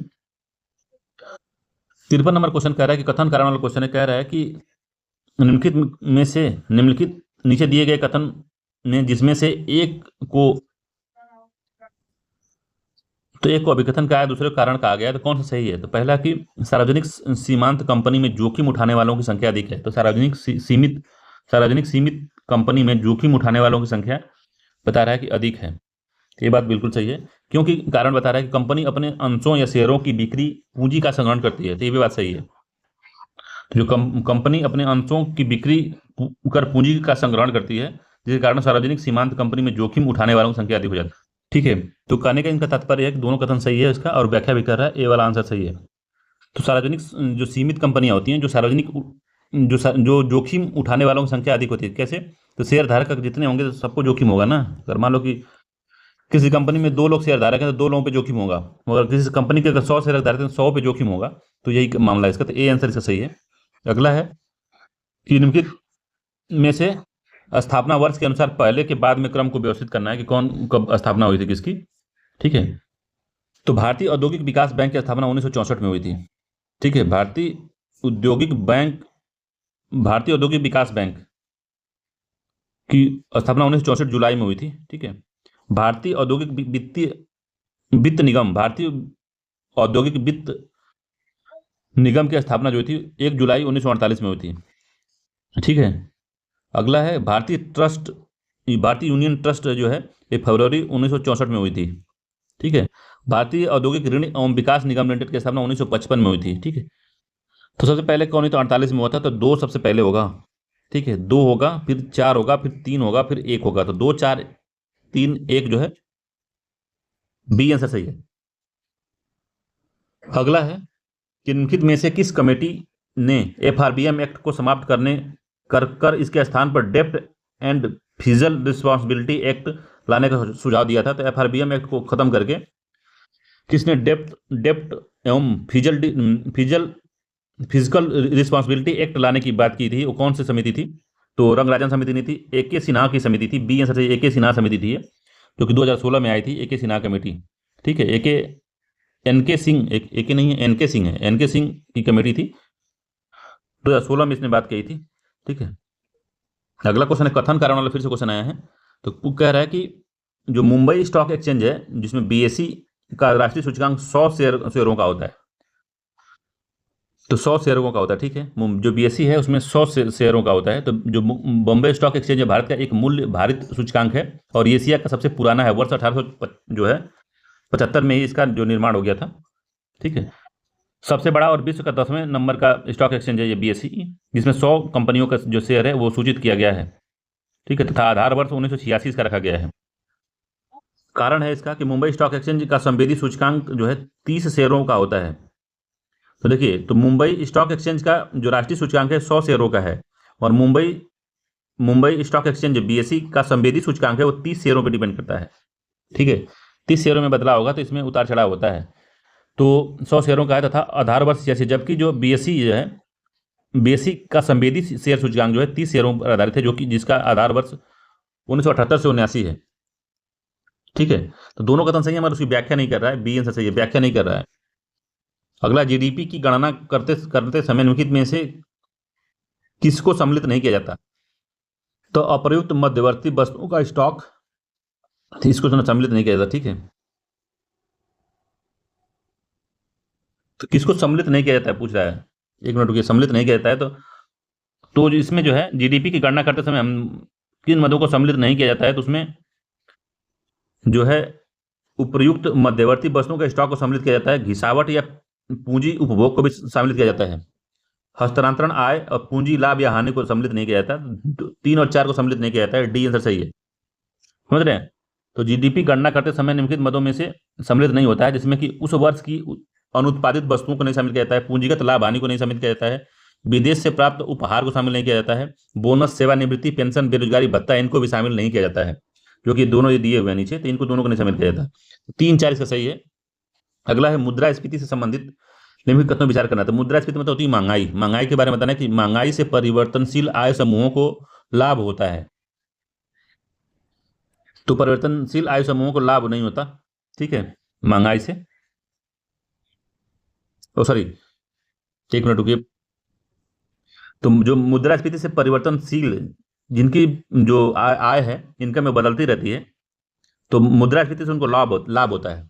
समझ रहे बात को? जिसका बदलाव है उसका लाभ, जिसका फिक्स है कि 100 रुपया ही मिलना है, अगर महंगाई बढ़ गई तो उनको नुकसान हो जाएगा। मगर जो परिवर्तनशील है, महंगाई के साथ बदल रही है, तो अगर महंगाई अगर 10 रुपये बढ़ती है तो उनकी सैलरी में भी 20 रुपये का इजाफा हो जाता है, तो उनको फायदा ही होगा। तो पहला सही है इसमें। मुद्रास्फीति से बेरोजगारी में वृद्धि होती है, तो मुद्रास्फीति से बेरोजगारी में वृद्धि नहीं होती, बेरोजगार में कमी आती है। समझ रहे हैं? तो ये गलत है। असत्य पूछा है तो दूसरा असत्य है। निर्यात में कमी आती है, तो निर्यात में कमी आती है, बात सही है। मुद्रास्फीति जब बढ़ती है तो निर्यात जो होता है कम हो जाता है।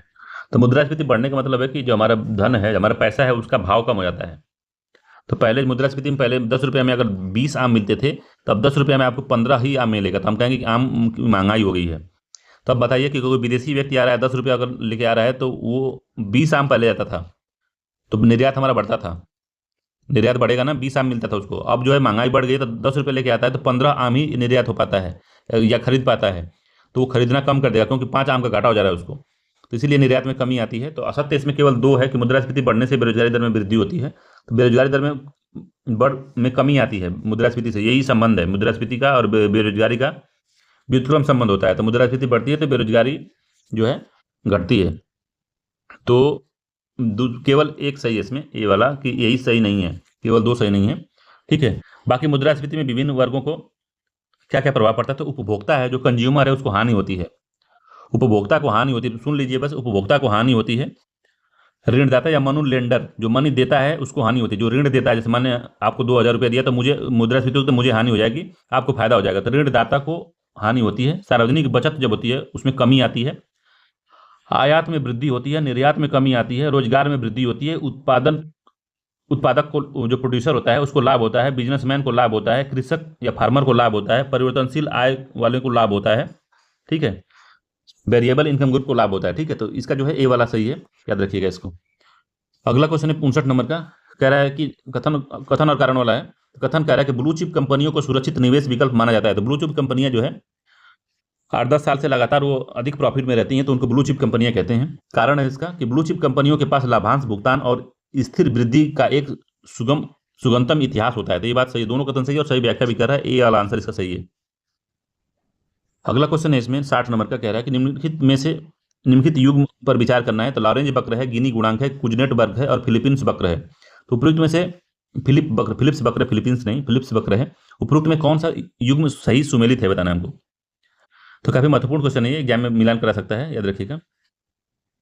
तो लॉरेंज वक्र आय की विषमता को बताता है, तो बात बिल्कुल सही है। लॉरेंज वक्र जो है आय की विषमता बताता है। गिनी गुणांक जो है आय वितरण में व्याप्त असमानता की सांख्यिकी माप करता है, तो भी बात सही है। आय वितरण में व्याप्त असमानता की सांख्यिकी माप करता है। कुजनेट्स वक्र जो है प्रति व्यक्ति आय की विषमता की माप करता है, और प्रति व्यक्ति की आय की विषमता की माप करता है। देखिए, आय की विषमता की माप तो गिनी गुणांक भी करता है, मगर कुजनेट्स वक्र जो है प्रति व्यक्ति आय की विषमता में माप करता है।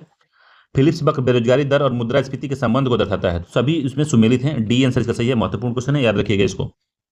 गिफिन वस्तुएं क्या होती हैं भाई, क्या होती हैं गिफिन वस्तुएं?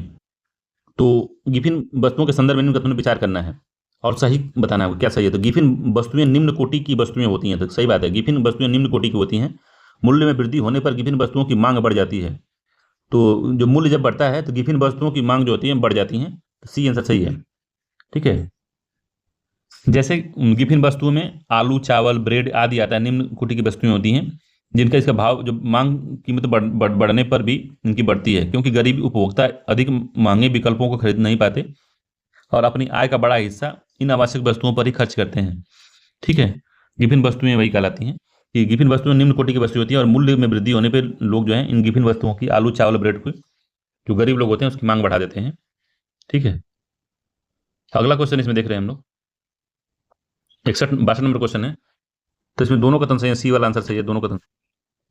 62 नंबर क्वेश्चन है, निम्नलिखित कथनों में से कौन सा एक सार्वजनिक एवं निजी क्षेत्रों को विभाजित करने का मुख्य आधार है? तो पब्लिक सेक्टर और प्राइवेट सेक्टर को विभाजित करने का मुख्य आधार क्या है इसमें? तो आर्थिक गतिविधियों का स्वभाव नहीं, रोजगार की शर्तें नहीं, उद्यमों के स्वामित्व। सी आंसर सही है। उद्यमों का जो स्वामित्व होता है उसी से पता चलता है कि निजी क्षेत्र कौन है, सार्वजनिक क्षेत्र कौन है, मतलब कि स्वामी कौन है, मालिक कौन है उस उद्योग का। 63 नंबर क्वेश्चन है कि औसत आय के संदर्भ में निम्नलिखित, औसत आय के संबंध में निम्न कथनों में से कौन सा कथन सत्य है? तो यह देश की कुल आय को कुल जनसंख्या से भाग देकर निकाला जाती है, जो एवरेज आय होती है। ये बात बिल्कुल सही है। औसत आय को प्रति व्यक्ति आय भी कहा जाता है, ये भी बात सही है, प्रति व्यक्ति आय कहा जाता है। सी आंसर सही है। औसत एवरेज आय को प्रति व्यक्ति आय भी कहा जाता है। इससे क्या होता है कि बहुत अच्छी जानकारी नहीं मिलती किसी भी देश के विकास के लिए। तो जो प्रति व्यक्ति आय होती है उसे पता नहीं चल पाता है कि मतलब कि आदमी कितना जो है, मतलब इंडिविजुअल का कितना ग्रोथ हुआ है, ठीक है। मगर ये दोनों सही है, सी आंसर इसका सही है, दोनों ही कथन सत्य हैं इसके। अगला सूची 1 को सूची 2 से मिलाना है। संस्थान दिया हुआ, अवस्थिति दी हुई है, ठीक है। केंद्रीय औषधि राष्ट्रीय जैविक प्रयोगशाला कहाँ पे है? तो राष्ट्रीय जैविक जो प्रयोगशाला है वो कहाँ पे बताना है आपको। तो वो जो है आपका कहाँ पे है? पालनपुर में, कांगड़ा में, ठीक है। 4 हो गया, पालनपुर, कांगड़ा। केंद्रीय फसल शोध संस्थान कहाँ पे है? तो केंद्रीय फसल शोध संस्थान जो है त्रिवेंद्रम में है, 1 हो गया। भारतीय वनस्पति सर्वेक्षण कहाँ पे है?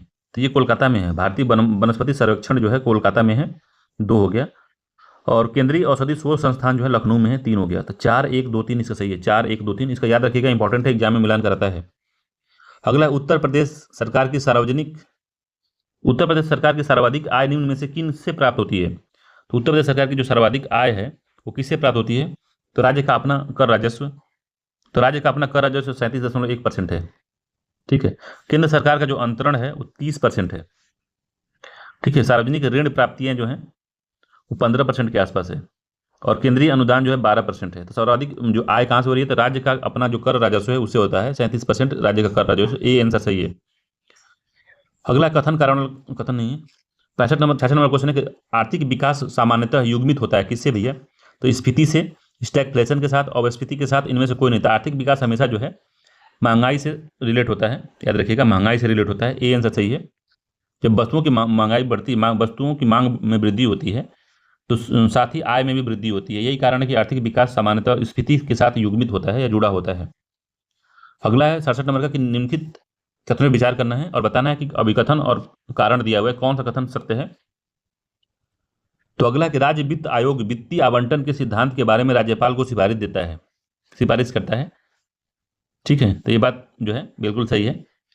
कारण है कि राज्य वित्त आयोग का उद्देश्य राज्य और स्थानीय निकायों के बीच वित्तीय संस्थानों का समान और वितरण सुनिश्चित करना है। तो दोनों कथन सही है, सही व्याख्या भी कर रहा है। तो ए आंसर सही है।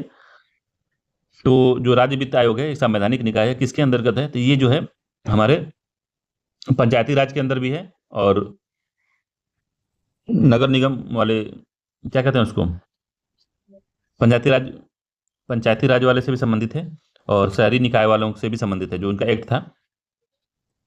ठीक है। तो जो राज्य वित्त आयोग है, पंचायती राज में इसका प्रावधान किया गया है। 68 नंबर क्वेश्चन है कि धनी अधिक धनी होते जा रहे हैं, निर्धन अधिक निर्धन, यह जानने के लिए किस बात की तुलना करना आवश्यक है? तो विविध क्षेत्रों में विविध अवधियों के थोक मूल्य सूचकांक, पहला नहीं सही है। विविध अवधियों में विविध वर्गों के आयदाताओं की आय के वितरण, ये सही है, बी वाला सही है। विविध अवधियों में धनी और निर्धनों दोनों वर्गों के व्यक्तियों के खाद्यान्नों की उपलब्धता, ये नहीं सही है। और विविध अवधि में समरूप वर्ग के आयदाताओं की आय के वितरण, तो ये बी वाला सही है कि विविध अवधियों में विविध वर्गों के आयदाताओं की आय का वितरण जो कैसे हो रहा है, उससे पता चलता है कि धनी क्यों, मतलब कि धनी और धनी होता जा रहा है और निर्धन और निर्धन होता जा रहा है। इसके लिए 69 नंबर क्वेश्चन है कि निम्नलिखित में से कौन सा युग्म सही सुमेलित नहीं है? तो बेसल 3 मानक बैंकिंग से संबंधित है, सही है। आईएमएफ विश्व बैंक का अंग है, तो आईएमएफ विश्व बैंक का अंग नहीं है। करेंसी एंड फाइनेंस रिपोर्ट जो है आरबीआई जारी करती है, तो इसमें सही सुमेलित नहीं, तो बी वाला ही सही सुमेलित नहीं है इसका 69वें का। बाकी जो करेंसी एंड फाइनेंस जो वार्षिक रिपोर्ट आरबीआई जारी करती है सही है। आईएमएफ विश्व बैंक का अंग है, तो ये गलत है। आईएमएफ जो है विश्व बैंक का अंग है, आईएमएफ विश्व बैंक का अंग है कह रहा है, तो ये सही नहीं भाई, ये कहाँ सही है। बाकी करेंसी जो है इसमें बी वाला आंसर ठीक है, याद रखिएगा। बाकी currency and finance report RBI जारी करती है, सभी सुमेलित नहीं है इसमें, ये भी गलत है, तो बी वाला ही गलत है इसमें। अगला क्वेश्चन है इसमें 70 नंबर का कि मानव विकास सूचकांक का तत्व नहीं है। तो मानव विकास सूचकांक का तत्व क्या नहीं है भैया? तो निर्धनता रेखा के नीचे के लोगों की संख्या, शिक्षा है, जीवन प्रत्याशा है, प्रति व्यक्ति आय है, ये नहीं है ए वाला।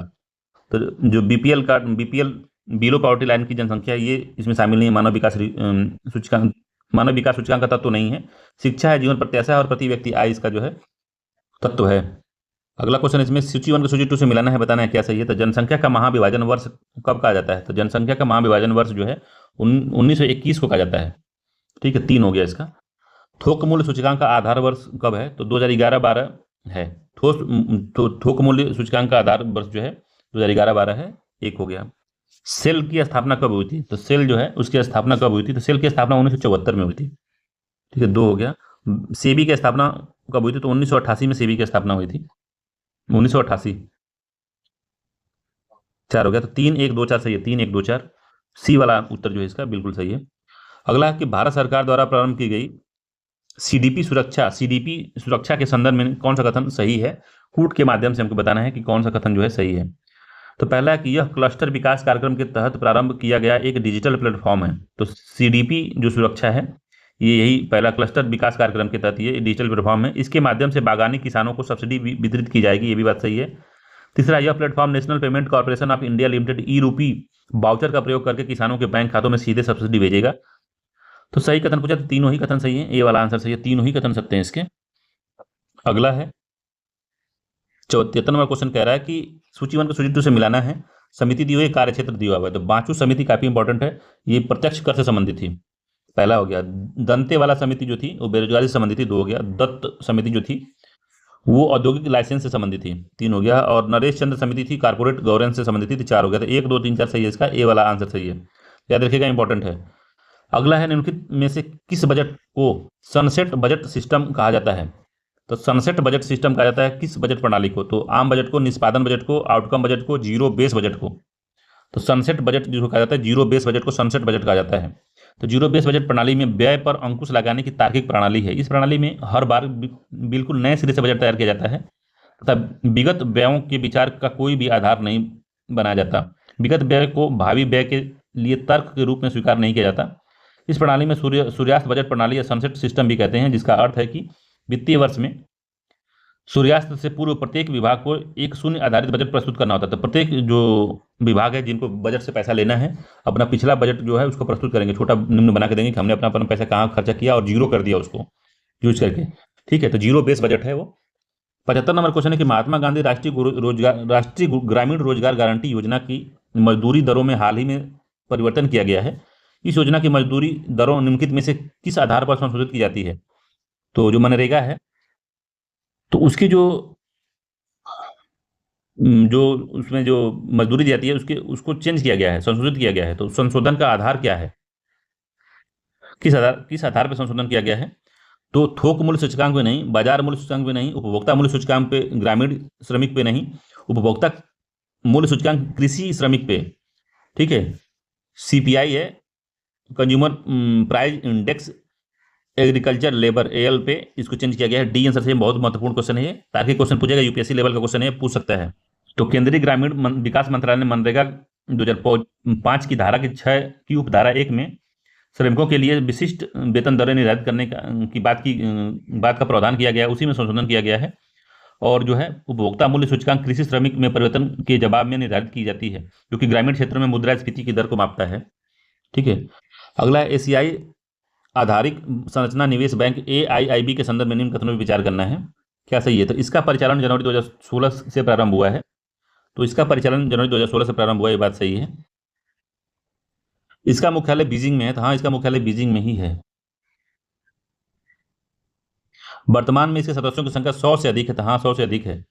इसमें एशिया के बाहर का कोई सदस्य नहीं, तो नहीं, एशिया के बाहर के सदस्य इसमें शामिल है, ये गलत हो गया। तो 1 2 3 सही है, इसका बी वाला आंसर सही है, चौथा गलत है। एशिया के बाहर के लोग भी इसमें, बाहर के देश भी शामिल हैं इसमें, याद रखिएगा। अगला है माल के आयात हेतु, 77 नंबर क्वेश्चन है कि माल के आयात हेतु विदेशी विनिमय की स्वीकृति निम्न में से कौन देता है। तो विदेशी विनिमय की स्वीकृति जो देता है वो विनियामक बैंक देता है, ठीक है।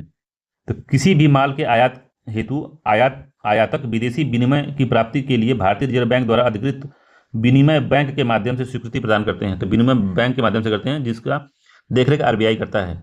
तो डी आंसर इसका सही है, बहुत महत्वपूर्ण क्वेश्चन है, सिंपल सा क्वेश्चन है, पूछ देगा, गोला हो जाएगा, तो आराम से देख लीजिएगा इसको।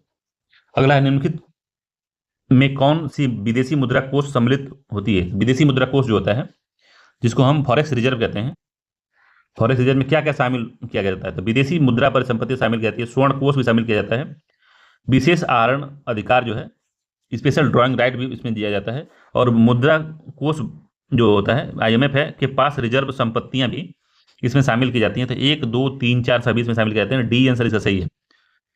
याद रखिएगा कि gold reserve, special drawing right and reserve asset with monetary fund, तो वहां पे जो जमा होता है उसके लिए भी वो भी इसमें जमा सम्मिलित किया जाता है। तो ए आंसर सही है इसका। अगला है फ्लोटिंग ऑफ करेंसी से क्या तात्पर्य है। तो फ्लोटिंग ऑफ करेंसी से आप क्या समझते हैं। तो सरकार द्वारा, पहला है सरकार द्वारा मुद्रा विनिमय दर को नियंत्रित करना, नहीं, किसी मुद्रा के विनिमय दर को स्वतंत्र छोड़ देना, तो बी आंसर सही है, किसी मुद्रा दर के विनिमय को स्वतंत्र छोड़ देना ही फ्लोटिंग ऑफ करेंसी है। तो उसकी मुद्रा के विनिमय दर, जैसे कि एक 80 रुपये का $1 मिल रहा है, तो इसको रेगुलेट कोई नहीं करेगा, ये बाजार आधारित रहेगी, फ्लोट करेगी। जैसे जैसे रुपये की डिमांड बढ़ेगी तो डॉलर का भाव गिर जाएगा, जैसे डॉलर का डिमांड बढ़ेगी तो रुपये का भाव कम हो जाएगा। तो इसको फ्लोटिंग कहते हैं, स्वतंत्र छोड़ देना फ्लोटिंग कहलाता है। तो बी आंसर इसका सही है। अगला है स्टैंड अप इंडिया स्कीम के संदर्भ में निम्न कथनों में से कौन सा कथन सही है, बताना है, कूट के माध्यम से बताना है क्या सत्य है। तो इस योजना का उद्देश्य SC ST एवं महिलाओं उद्यमियों में उद्यमिता को प्रोत्साहित करना है, तो ये बात सही है। दूसरा, इस योजना के लिए पुनर्वित्त का संचालन सिडबी द्वारा किया जाता है, तो सिडबी करती है, ये बात सही है। तीसरा, इसके तहत ऋण ग्राही को 10 लाख से 1 करोड़ रुपए तक का ऋण उपलब्ध कराए जाने का प्रावधान किया गया है, तो किया गया है भाई, डी आंसर सही है। तो स्टैंड अप इंडिया स्कीम का जो मेन लक्ष्य है वो SC ST और महिलाओं उद्यमिता को प्रोत्साहित करने का बात इसमें की गई है, ठीक है। 81 नंबर क्वेश्चन कहता है कि महिला एवं बाल विकास विभाग भारत सरकार एक अलग मंत्रालय के रूप में 2008 में अस्तित्व में आया था। इसके पहले भी इसको हमने देखा है एक क्वेश्चन में, ठीक है। तो 2008 नहीं 2006 में आया था, याद रखिएगा, 2006 में आया था, इसलिए गलत है ये पहला वाला। दूसरा है कि इससे पूर्व महिला एवं बाल विकास विभाग मानव संसाधन विकास मंत्रालय के अधीन एक विभाग था, तो ये वाला ठीक है। तो कथन सही पूछा, तो दूसरा ही सत्य है इसमें, बी आंसर सही, दूसरा सत्य है, पहला गलत है इसमें। गिल्ड फंड क्या होता है भाई? गिल्ड फंड जो है अच्छा कॉन्सेप्ट है। क्या होता है ये गिल्ड फंड? तो ऐसे फंड जिसके माध्यम से सरकारी सिक्योरिटी में निवेश किया जाता है। दूसरा है कि ऐसे फंड जिसके माध्यम से विदेशी कंपनियों में निवेश किया जाता है, तो नहीं। ऐसे फंड जिसके माध्यम से विदेशों में निवेश किया जाता है, तो ये भी नहीं है। तो इसका जो है पहला सही है कि ऐसे फंड जिसके माध्यम से सरकारी सिक्योरिटी में निवेश किया जाता है उसको गिल्ड फंड कहते हैं, ठीक है। सरकारी कंपनियों में किए जाने वाला जो निवेश ज़्यादा बेहतर एवं तथा सुरक्षित होता है उसको गिल्ड सिक्योरिटी कहते हैं, जिसका जो है बैकअप सरकार देती है। अगला है कि अर्थव्यवस्था के क्षेत्र में नोबेल पुरस्कार सर्वप्रथम किसे मिला था? तो साइमन कुजनेट्स को नहीं मिला था, पाल सैमुअल को नहीं मिला था, गुरनार मिन्नर को नहीं मिला था, रैगनर फ्रिस व जॉन टिनबर्जन को मिला था। डी आंसर सही है इसका। अर्थशास्त्र में नोबेल पुरस्कार जो है इनको मिला था, डी वाला आंसर जो है सत्य है। भारत की कर्मचारी राज्य बीमा योजना किस वर्ष प्रारंभ हुई थी? तो काफी इंपॉर्टेंट क्वेश्चन है ये। तो 1947 में हुई थी कि 1952 में हुई थी कि 1955 में, 1972 में? तो 1952 में हुई थी कर्मचारी राज्य बीमा योजना। कर्मचारी राज्य बीमा योजना के बारे में यूपीएससी ने क्वेश्चन पूछ चुका है, काफी इंपॉर्टेंट है ये। 85 नंबर क्वेश्चन कह रहा है कि निम्नलिखित कथनों में से क्या सत्य है बताना है। तो हस्तांतरण आय को राष्ट्रीय आय की गणना में सम्मिलित नहीं किया जाता। तो हम अभी देखें कि पेंशन हो गया और पेंशन हो गया, छात्रवृत्ति हो गई, इसको जो है हम शामिल नहीं करते हैं जीडीपी में, ठीक है। जीडीपी से ही हम राष्ट्रीय आय निकालते हैं, तो जीडीपी में इसको शामिल नहीं किया जाता, पहला सही है। दूसरा, बेरोजगारी भत्ता एक प्रकार का हस्तांतरण आय है, तो ये भी बात सही है। बेरोजगारी भत्ता अगर किसी को दे रहे हैं आप तो हस्तांतरण आय है, बिना मेहनत के पैसा दे रहे हैं उसको, ठीक है। तो सी आंसर सही है इसका। एक दो दोनों ही कथन सत्य हैं इसके, काफी इंपॉर्टेंट क्वेश्चन ये वाला। हस्तांतरण से क्वेश्चन पूछता है, कंफ्यूजन हो जाता है। तो हस्तांतरण में छात्रवृत्ति आती है, बेरोजगारी भत्ता आता है, पेंशन आता है, विधवा पेंशन आता है, ये सब चीजें इसमें शामिल होती हैं, याद रखिएगा। 86 नंबर क्वेश्चन है, अभिकथन कह रहा है कि किसी देश का आर्थिक विकास देश की पूंजी निर्माण की दर पर निर्भर करता है। तो किसी देश का जो आर्थिक विकास है देश की पूंजी निर्माण की दर पर निर्भर करता है, ये बात सही है, बिल्कुल सही है ये बात। कारण है कि उच्च पूंजी निर्माण दर उच्च उत्पादन क्षमता का घोतक होता है, तो ये भी बात सही है, दोनों ही सही है और उसकी व्याख्या भी कर रहा है, ए आंसर ठीक है। अगर उच्च पूंजी निर्माण दर है आपके देश की तो उत्पादन क्षमता का घोतक है कि आप उच्च दर से उत्पादन कर रहे हैं। अगला है पंचवर्षीय योजना, उसकी विशेषता है बताना, 87 नंबर क्वेश्चन है। तो चतुर्थ योजना किस पर आधारित थी? तो चतुर्थ योजना आगत निर्गत मॉडल पर आधारित थी, 3 हो गया। 8वीं पंचवर्षीय योजना जो थी जॉन डब्ल्यू मूलर मॉडल पर आधारित थी, 1 हो गया। प्रथम जो थी हैराल्ड डोमर समृद्धि मॉडल पर आधारित थी। तृतीय जो थी चक्रवर्ती मॉडल पर आधारित थी, ठीक है। तो 3 1 4 2 सही है, डी आंसर है 3 1 4 2 सही है, तो काफी इंपॉर्टेंट है, इसको याद कर लीजिएगा। अगला व्यापार संतुलन एक अभिलेख है। तो व्यापार संतुलन जो है बैलेंस ऑफ पेमेंट जो है या फिर बैलेंस ऑफ ट्रेड, व्यापार संतुलन को बैलेंस ऑफ ट्रेड कहते हैं।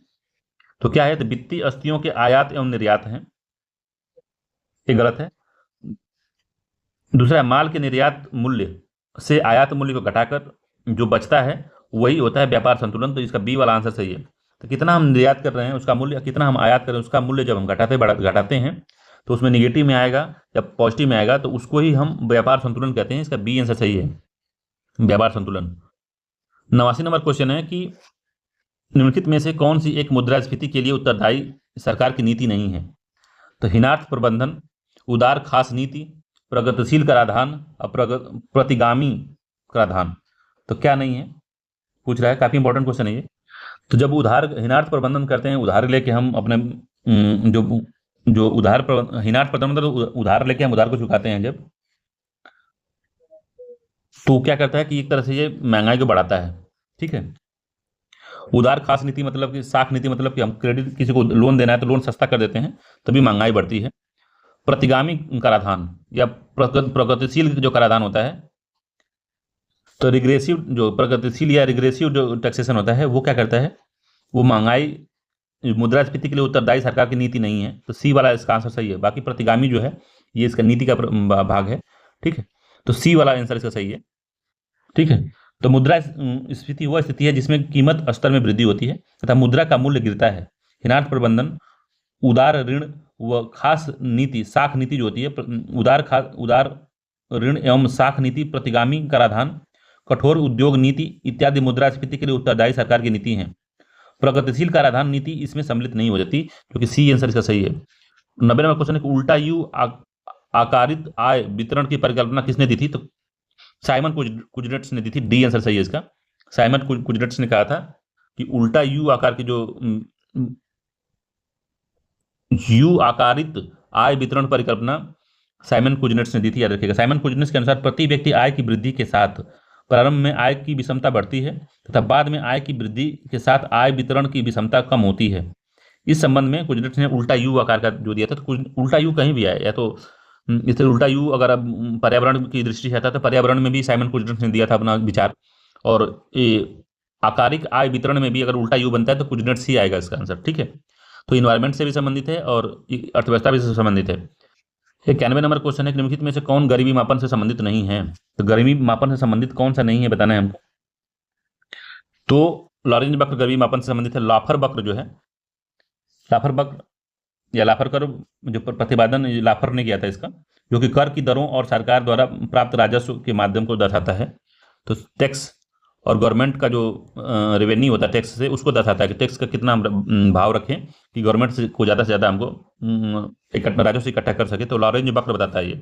तो बी आंसर सही है, ये गरीबी मापन में संबंधित नहीं है। बाकी जो है लॉरेंज वक्र है और गिनी गुणांक है, ये दोनों ही गरीबी मापन से संबंधित हैं, ठीक है। तो बी वाला आंसर इसका सही है।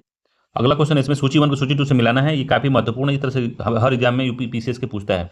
तो प्रधानमंत्री उज्ज्वला योजना, तो ये गर्मी का दिन था उस समय, और बलिया में मोदी जी ने इसका उद्घाटन किया था। तो 1 मई 2016, तो 2 हो गया इसका। नमामि गंगे की शुरुआत 7 जुलाई 2016 की गई थी, ठीक है। नमामि गंगे 1 हो गया। आयुष्मान भारत का जो उद्घाटन किया था 2018 में किया गया था। आयुष्मान भारत 2018। भारतमाला परियोजना 2016 में आई थी, नहीं सॉरी 2017 में आई थी, 3 हो गया। 2143 सही है इसका, 2143 सी वाला जो उत्तर है इसका बिल्कुल सही है। तो इस तरह से क्वेश्चन पूछता है, याद रखिएगा। अगला निम्नलिखित में से कौन सा एक सही सुमेलित नहीं है? तो एक इसमें सही सुमेलित नहीं है, वो कौन सा है बताना है।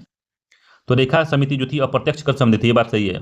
भूरे वाला समिति थी मोटर वाहन करों में वृद्धि से संबंधित थी, ठीक है। बाजू समिति अभी हम लोग देखे थे, बाजू समिति के संबंधित थी। बाजू समिति प्रत्यक्ष कर डायरेक्ट टैक्स से संबंधित थी, अभी देखे थे ऊपर हम लोग। बाजू समिति डायरेक्ट टैक्स से संबंधित थी, सी उत्तर इसका सही नहीं है।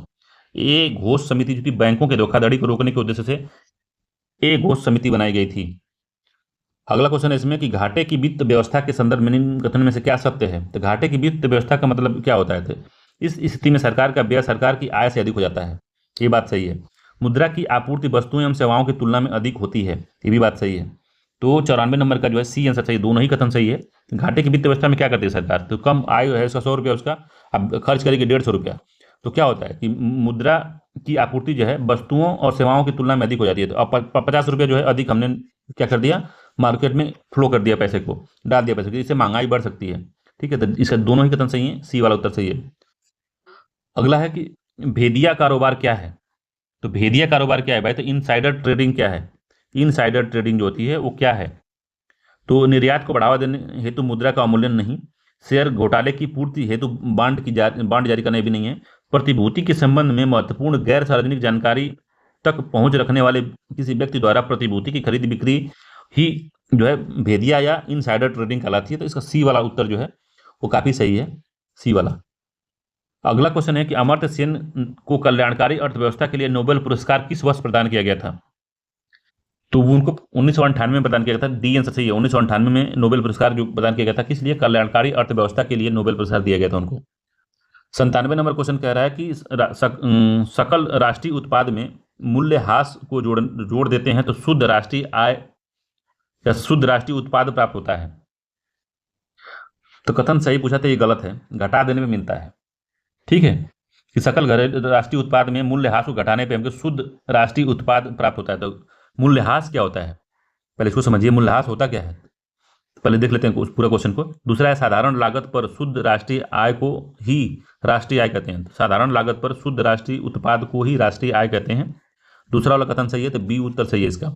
मूल्यह्रास क्या होता है, तो कोई भी किसी वस्तु का उत्पादन हम करते हैं तो उसमें मशीन की जरूरत होती है, ठीक है। तो मशीन का जो घिसाव होता है, टीयर टीयर टीयर या घिसाव कहते हैं उसको, मान लीजिए डिप्रिसिएशन कहते हैं। तो मशीन, जैसे मान लीजिए कि ट्रक से हम माल ढुलाई कर रहे हैं, तो ट्रक का पहिया, ट्रक के इंजन, इस पर तो लोड पड़ता है ना, तो वो धीरे धीरे उसकी वैल्यू कम होती जाती है, तो उसी को हम घटाते हैं, इसमें जोड़ते नहीं, घटाते हैं। वियर एंड टीयर को और डिप्रिसिएशन को घटाते हैं, तो उसी को मूल्यह्रास कहते हैं। जो कि हमारे जो पूंजी होती है, पूंजीगत जो मशीन होता है या पूंजी जहाँ लगाए होते हैं, तो उत्पादन के दौरान उसमें जो नुकसान होता है उसको हम कहते हैं मूल्यह्रास, ठीक है। तो केवल दूसरा इसमें सत्य है, बाकी सब मामला खत्म है। 98 नंबर क्वेश्चन है कि निम्नलिखित कथनों पर विचार करना है, बताना है कि संस्था है और उसका संस्थापक वर्ष है, कौन सुमेलित नहीं है इसमें बताना है। तो अंतर्राष्ट्रीय पुनर्निर्माण एवं विकास बैंक 1944 दिया हुआ है, तो ये बात सही है। 1944 में जब सेकेंड वर्ल्ड वार खत्म हुआ था, उसी समय इसको लाया गया था। अंतर्राष्ट्रीय विकास परिषद की स्थापना 1960 में की गई थी, तो ये भी बात सही है। अंतर्राष्ट्रीय वित्त निगम की स्थापना जो है 1965 में की गई थी। बहुपक्षीय विनियोग गारंटी संस्थान जो मीगा है, तो मीगा की स्थापना 1988 में थी, 78 में नहीं, 1988 में मीगा की स्थापना हुई थी, याद रखिएगा। तो डी वाला इसका गड़बड़ है, बाकी सब सही सुमेलित है, इंपॉर्टेंट है, याद रखिएगा। ये सब वर्ल्ड बैंक के भाग हैं, ठीक है, वर्ल्ड बैंक के अंग हैं ये लोग। 99 नंबर क्वेश्चन कह रहा है कि अग्रलिखित में से कौन सा कार्यक्रम महिलाओं के मध्य शिक्षा के प्रोत्साहित करने को लक्षित करता है। तो राष्ट्रीय महिला कोष नहीं, इंदिरा महिला योजना ये भी नहीं, महिला समाख्या कार्यक्रम, सी आंसर सही है। महिला समाख्या कार्यक्रम जो है, ये जो है महिलाओं समाख्या कार्यक्रम जो है महिलाओं के मध्य शिक्षा के प्रोत्साहन हेतु लक्षित करता है, और इसका जो है तो 1988 में इसका प्रारंभ किया गया था, इंपॉर्टेंट है, याद रखिएगा, मिलान करा सकता है, ठीक है।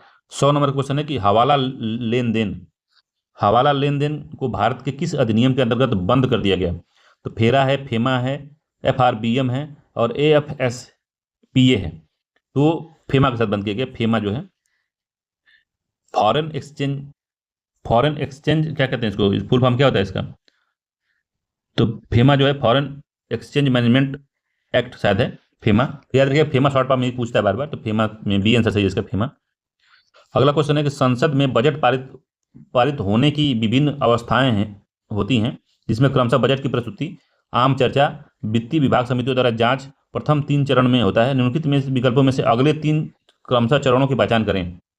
तो ये 3 चरण, जब विभागीय समितियों जांच हो जाती है उसके बाद क्या होता है, तो अनुदान की मांग पर मतदान होता है, ठीक है। विनियोग विधेयक पारित करना, अनुदान की मांग पर मतदान होता है, ठीक है। फिर विनियोग विधेयक पारित किया जाता है और फिर वित्त विधेयक पारित किया जाता है, तो सी आंसर सही है इसका, ठीक है। तो देखिए पहला होता है कि बजट की प्रस्तुति हुई, फिर उस पर आम चर्चा होती है, फिर विभागीय समितियों को जांच के द्वारा जांच हेतु दिया जाता है कि क्या जो विभाग मांग किया पैसे का क्या ये उचित है। जब वो पूरा जांच हो जाती है उसके बाद अनुदानों की मांग पर मतदान होता है। फिर क्या होता है, जब मतदान हो जाता है तो फिर विनियोग विधेयक पास किया जाता है ताकि हम संचित निधि से पैसा निकाल सकें। फिर वित्त विधेयक पास होता है इसमें, ठीक है। तो सी वाला आंसर जो है बिल्कुल सही है। अगला, केंद्रीय बजट 2025-26 में प्रमुख मदों पर व्यय से संबंधित निम्नलिखित युग्म में से कौन सा सही नहीं है। तो परिवहन पर कितना खर्च किया गया था भैया,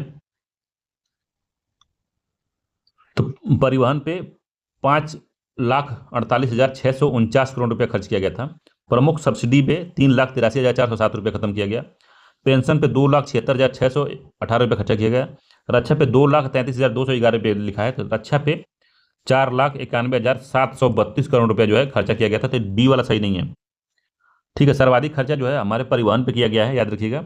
उसके बाद में डिफेंस पे किया गया है 4,91,732, तो डी वाला सही नहीं है, बाकी सब सही था। अगला, केंद्रीय बजट 2025-26 के संबंध में निम्न कथनों पर विचार करना है। तो इसकी थीम सबका विकास था, तो ये बात सही है। सही सत्य कथन पूछा तो पहला सही है। दूसरा है, वित्त मंत्री श्रीमती निर्मला सीतारमण द्वारा प्रस्तुत 8वां केंद्रीय बजट एक अंतरिम बजट सहित था, तो ये बात सही है। तीसरा है कि विकसित भारत के लक्ष्य को प्राप्त करने हेतु 6 व्यापक सिद्धांतों की परिकल्पना इस बजट में की गई थी। तो विकसित भारत के लक्ष्यों को प्राप्त करने के लिए 6 व्यापक सिद्धांतों की परिकल्पना इस बजट में की गई थी, तो डी आंसर सही है। तीनों सभी सही है इसमें। तो 6 क्या है वो मानक, तो गरीबी से मुक्ति, पहला गरीबी से मुक्ति, दूसरा है 100% स्कूली शिक्षा, तीसरा है सर्वसुलभ स्वास्थ्य सेवाओं तक पहुंच, और चौथा है आर्थिक गतिविधियों में 70% महिलाओं की भागीदारी। और पांचवा है food basket of the world बनाना भारत को। और छठवां है 100% कुशल कामगार के साथ सामर्थ्य रोजगार को उपलब्ध कराना। ये इस पूरा बात की तीनों ही कथन सही है, इसका डी आंसर सही है। अगला है केंद्रीय बजट 2025-26 में समुद्री उत्पाद जैसे फ्रोजन फिश पेस्ट के निर्यात पर बुनियादी सीमा शुल्क 30% से घटा के कितना परसेंट कर दिया गया है? 30% घटा के किया गया है, तो 25% नहीं किया गया, 20% नहीं किया गया, 10% नहीं, 5% कर दिया गया भाई।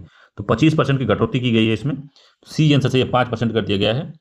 अगला केंद्रीय बजट 2025-26 के अंतर्गत निम्न कथनों पर विचार करना है। तो पहला इसमें कि वित्त वर्ष 2025-26 में भारतीय रेलवे के लिए बजट आवंटन 2.65 लाख करोड़ का था। तो ये बात सही है, ऊपर हमने देख के आया है कि इतना ही था।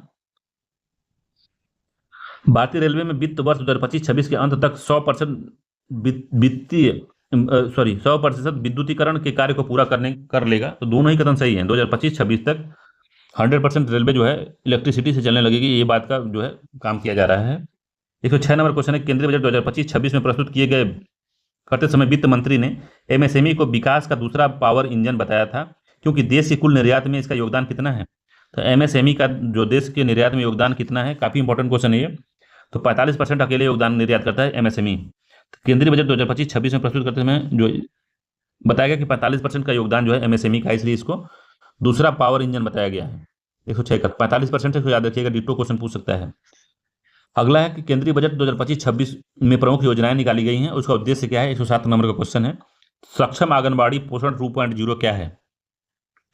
तो सरकारी स्कूली बच्चों में नवाचार को बढ़ावा देना नहीं, पोषण के लिए लागत मापदंडों को उचित रूप से बढ़ाना, भारतीय भाषाओं की नहीं माध्यमिक विद्यालय में बढ़ाने। तो दूसरा इसका सही है, सक्षम आंगनबाड़ी और पोषण 2.0, पोषण के लिए लागत मानदंडों को उचित रूप से बढ़ाना। अटल टिंकरिंग लैब किसके लिए है? तो ये सरकारी स्कूलों में नवाचार को बढ़ाने के लिए बात की गई है, तो एक हो जाएगा।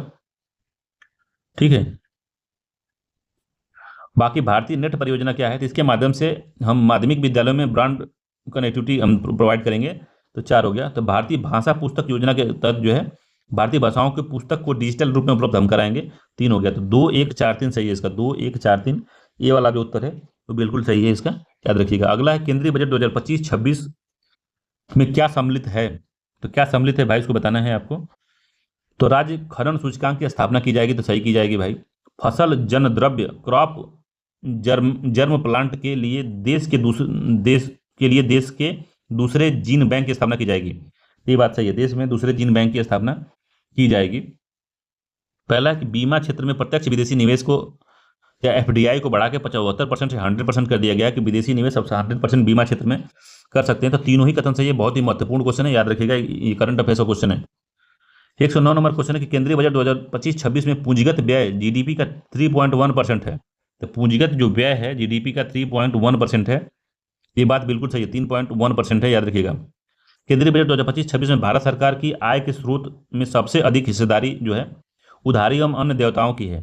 तो केंद्रीय बजट में 2025-26 में भारत सरकार की आय के स्रोत में सबसे अधिक जो हिस्सेदारी उधारी एवं अन्य देयताओं की है, 24%। दोनों कथन सही है, इसका सी आंसर सही है, दोनों ही कथन सही है। अगला क्वेश्चन है 110 नंबर का कि केंद्रीय बजट 2025-26 में विकास की यात्रा हेतु 4 इंजनों के रूप में निम्नलिखित में से कौन सा सम्मिलित है?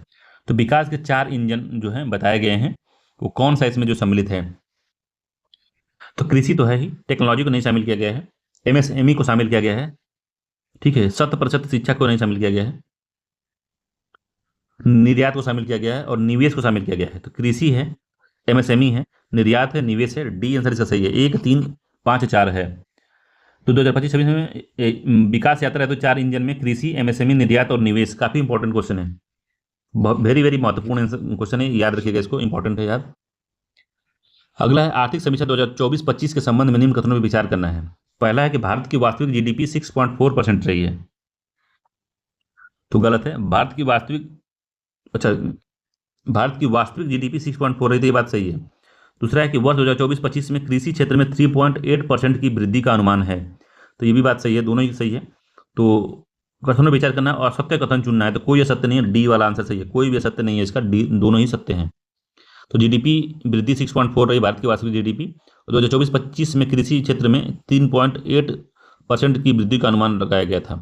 अगला क्वेश्चन है कथन कारण वाला है कि आर्थिक समीक्षा 2000 कथन कह रहा है कि आर्थिक समीक्षा 2024-25 के अनुसार भारत की वित्तीय समावेशन स्थिति को बेहतर बनाने में ग्रामीण वित्तीय संस्थानों की महत्वपूर्ण भूमिका रही है। तो ये बात बिल्कुल सही है, क्योंकि ग्रामीण वित्तीय संस्थान आर्थिक गतिविधियों हेतु बचत, निवेश, ऋण की सुविधा प्रदान करते हैं। तो दोनों कथन सही, उसकी व्याख्या भी कर रहा है, तो ए वाला आंसर जो है इसका बिल्कुल सही है। अगला है आर्थिक समीक्षा 2024-25 के अनुसार पिछले कुछ वर्षों में भारत का विदेशी ऋण क्या हुआ, लगातार बढ़ा है, लगातार घटा है, स्थिर रहा है, उतार चढ़ाव की स्थिति बनी रही है। तो पिछले कुछ समय में भारत का विदेशी ऋण जो है लगातार घटा है कि बढ़ा है, बताइए। स्थिर रहा है, सी आंसर सही है, स्थिर रहा है। तो आर्थिक समीक्षा 2024-25 के अनुसार पिछले कुछ वर्षों में भारत का विदेशी ऋण जो है स्थिर रहा है, काफी इंपॉर्टेंट बात है। अगला है आर्थिक समीक्षा 2024-25 के अनुसार भारत विश्व के सबसे बड़े विदेशी मुद्रा पर प्रारक्षित निधि रखने वाला देश में कौन सा स्थान है। तो फॉरेक्स रिजर्व रखने वाले में भारत का जो है लार्जेस्ट फॉरेक्स रिजर्व रखने वाले में भारत वर्ल्ड का कौन सा स्थान है। तो चाइना, जापान, स्विट्जरलैंड, उसके बाद इंडिया है। तो तीसरा है, चौथा है, दूसरा है, पांचवा है, कौन सा है भाई। तो भारत चौथे स्थान पे, सी आंसर सही है। चाइना, जापान और स्विट्जरलैंड के बाद जो भारत है तीसरे चौथे स्थान पे है। ये भी काफी महत्वपूर्ण बात है, इंपॉर्टेंट क्वेश्चन है। 114 नंबर का वाला। 115 नंबर क्वेश्चन कह रहा है कि आर्थिक समीक्षा 2024-25 के अनुसार भारत वैश्विक स्तर पर सेवा निर्यात में 7वां स्थान पे है। तो जो सेवा निर्यात है हमारे देश का, वो 7वें स्थान पे है दुनिया में, ठीक है, पहला सही है। दूसरा, वैश्विक सेवा निर्यात में भारत की हिस्सेदारी 4.3% है। 4.3% जो दुनिया में भारत ही सेवा प्रदान करता है। तो कौन सा कथन सत्य है बताना है। तो दोनों ही कथन सत्य हैं, इसका सी वाला जो उत्तर है वो बिल्कुल सही, दोनों ही कथन सही हैं। अगला है आर्थिक समीक्षा 2024-25 के संबंध में निम्न कथनों पर विचार करना है। तो पहला है, प्रचलित मूल्यों पर भारत में सेवा के क्षेत्र का योगदान 2024-25 में लगभग 55% हो गया है। तो सेवा क्षेत्र में योगदान जो है भारत के प्रचलित मूल्य पर जीडीपी में 55% हो गया, ये बात सही है। दूसरा है, वर्तमान मूल्य में देश के सकल घरेलू उत्पाद जीडीपी में कृषि का योगदान जो है लगभग 16% के आसपास है। तो इसका योगदान जो जीडीपी में 16% के आसपास है, ये भी बात भी सही है। तो दोनों ही कथन इसके सही है, सी वाला उत्तर सही है, सत्य पूछा भी है, दोनों ही कथन सत्य इंपॉर्टेंट है। कृषि का योगदान जो है 16% है, 55% जो है आपका किसका है, सेवा क्षेत्र का है। तो कितना हो गया, एक हो गया 71%। बाकी जो बता है हमारा जो द्वितीय सेक्टर है जिसमें मैन्युफैक्चरिंग आता है, वो कितना परसेंट है, 29% मैन्युफैक्चरिंग का है, ठीक है, 29% मैन्युफैक्चरिंग का बचा हुआ है। बाकी 29% मैन्युफैक्चरिंग है, 16% कृषि है, 55% जो है सेवा क्षेत्र है, इसको याद रखिएगा। अगला क्वेश्चन है इसका कि आर्थिक समीक्षा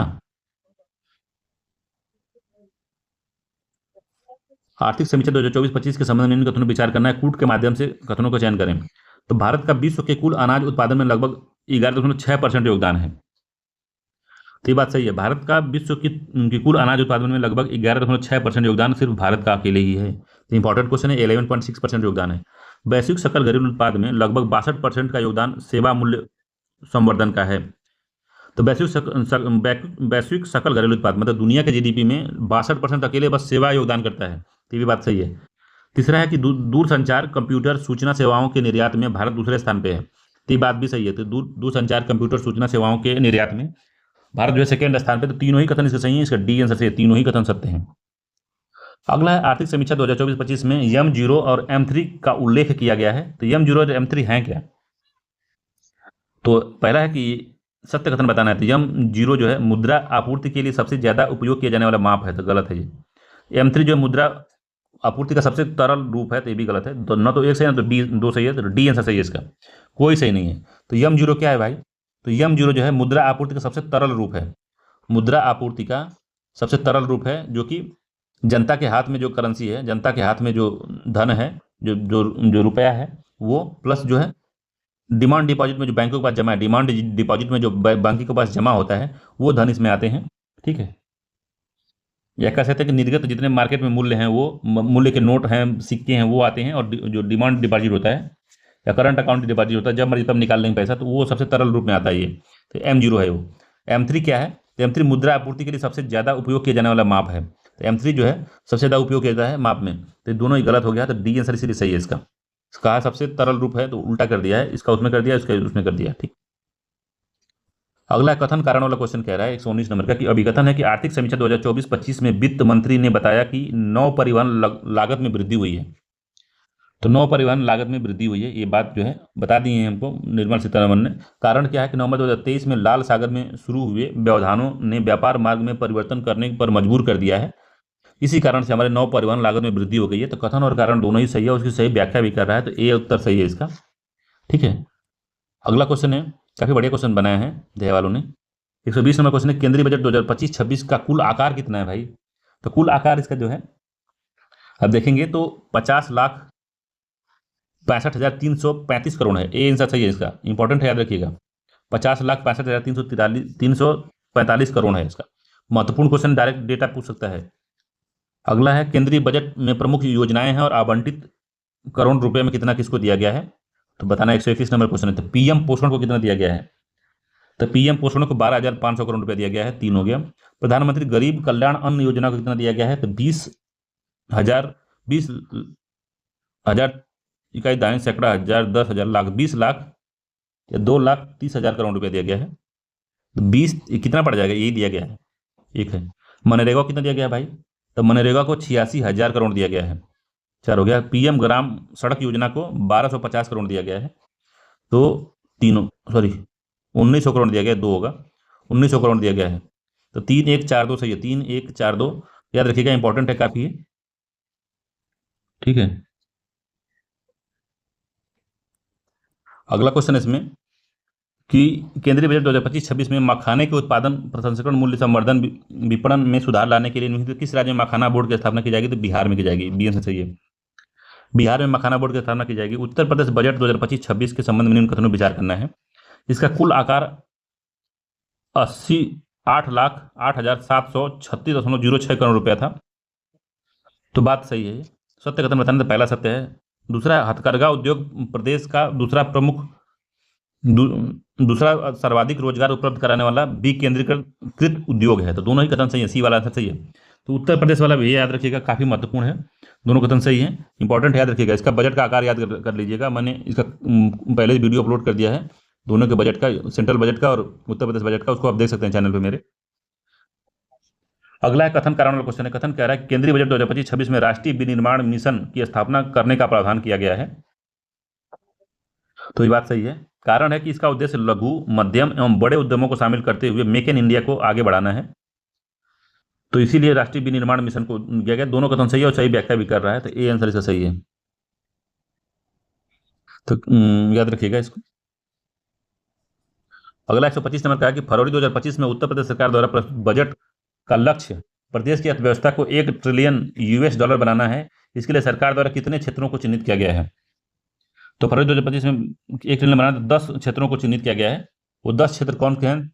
कृषि एवं संवर्गीय सेवाएं, आईटी एवं इलेक्ट्रॉनिक्स, शिक्षा, नगर विकास, ऊर्जा, अवस्थापना उद्योग, स्वास्थ्य एवं परिवार कल्याण, पर्यटन, वित्तीय सेवाएं और पूंजी निवेश, ये 10 शामिल है।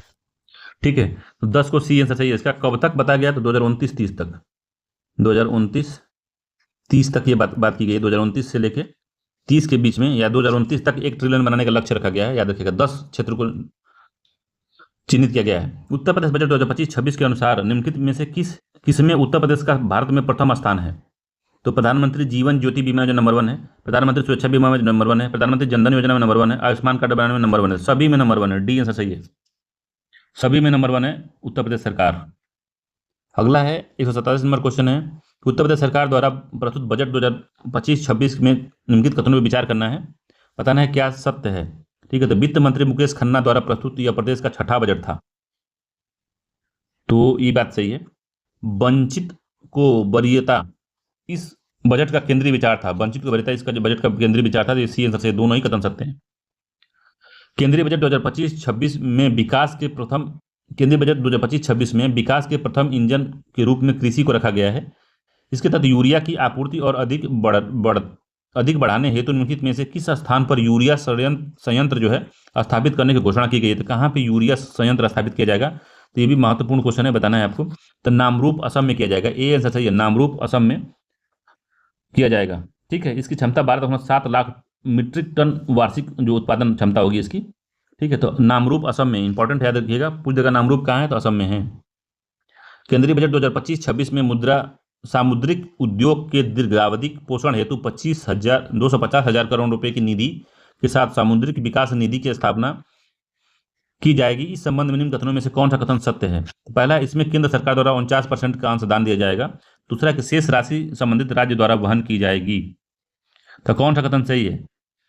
तो पहला इसका सत्य है, दूसरा असत्य है। ठीक है, तो पहला सही है, केवल एक ही आंसर सही है इसका, केवल एक सही है। 49% राज्य सरकार का अंशदान किया जाएगा, जबकि शेष राशि जो है पत्तनों और निजी क्षेत्र से जुटाई जाएगी। तो पत्तन और निजी क्षेत्र से जुटाई जाएगी 51% की जो पूंजी है, ताकि 250 करोड़ रुपए सामुद्रिक उद्योग की दीर्घकालिक पोषण हेतु आवश्यक रहे। 130 नंबर क्वेश्चन है, केंद्रीय बजट 2025-26 में घोषित निम्नलिखित में से कौन सी योजना पांडुलिपि के सर्वेक्षण, दस्तावेजीकरण तथा संरक्षण से संबंधित है? तो ये भी काफी महत्वपूर्ण योजना है इसमें। तो ज्ञान भारतम मिशन, तो ये आंसर से ज्ञान भारतम मिशन महत्वपूर्ण है, याद रखिएगा। ये पांडुलिपियों के सर्वेक्षण, दस्तावेजीकरण तथा उसके संरक्षण से संबंधित है। ठीक है, क्या है? तो ज्ञान भारतम मिशन, ज्ञान भारतम मिशन, याद रखिएगा। अगला, प्राथमिक घाटे के संबंध में निम्न कथनों में विचार करना है और बताना है क्या सत्य है। तो प्राथमिक घाटा क्या होता है, इसके बारे में बताना है आपको क्या सत्य है। तो पहला, कि भारत में प्राथमिक घाटे का अवधारणा 1997 से 98 के बजट में प्रारंभ की गई थी। तो ये बात सही है। वर्ष 2025-26 के बजट में प्राथमिक घाटा जीडीपी का 8% रह गया है, 0.8% रह गया। तो दोनों ही कथन सही है, सी आंसर सही है, दोनों ही कथन सही है। तो प्राथमिक घाटा होता क्या है? तो प्राथमिक घाटा अगर हम देखेंगे तो चालू वित्तीय वर्ष में जो राजकोषीय घाटा होता है, फिजल डेफिसिट होता है, और जो फिजल डेफिसिट है उसमें पिछले उधारों पर चुकाए गए ब्याज के बीच के अंतर को कहते हैं। तो जो प्राथमिक घाटा होता है, प्राइमरी डेफिसिट होता है, फिजल डेफिसिट माइनस पिछले जो उधार हमने लिया है उसका जो इंटरेस्ट है उसको घटा देते हैं, इंटरेस्ट को घटा देते हैं, तो हमको निकलता है प्राइमरी डेफिसिट निकलता है। तो ये 0.8% बच के रह गया है। तो ये कह रहा है कि 0.1% रह गया है, याद रखिएगा। तो दोनों ही कथन इसके सत्य हैं। केंद्रीय बजट 2025-26 के संबंध में बताना है कि मंत्रालय है और उसको आवंटित करोड़ में जो रुपया है, किसको कितना आवंटित किया गया है, उसी को बताना है। तो रक्षा मंत्रालय को 6,81,210.27 करोड़ रुपया आवंटित किया गया है, ये बात सही है। सड़क परिवहन एवं राजमार्ग को 2,87,333.16 करोड़ रुपया दिया गया है। रेलवे को 2,55,445.18 करोड़ रुपया दिया गया है। तो डी आंसर सही, सभी सही सुमेलित हैं। तो सभी को इतना ही धनराशि दी गई है, इंपॉर्टेंट है, याद रखिएगा। अगला, निम्नलिखित कथनों में विचार करना है।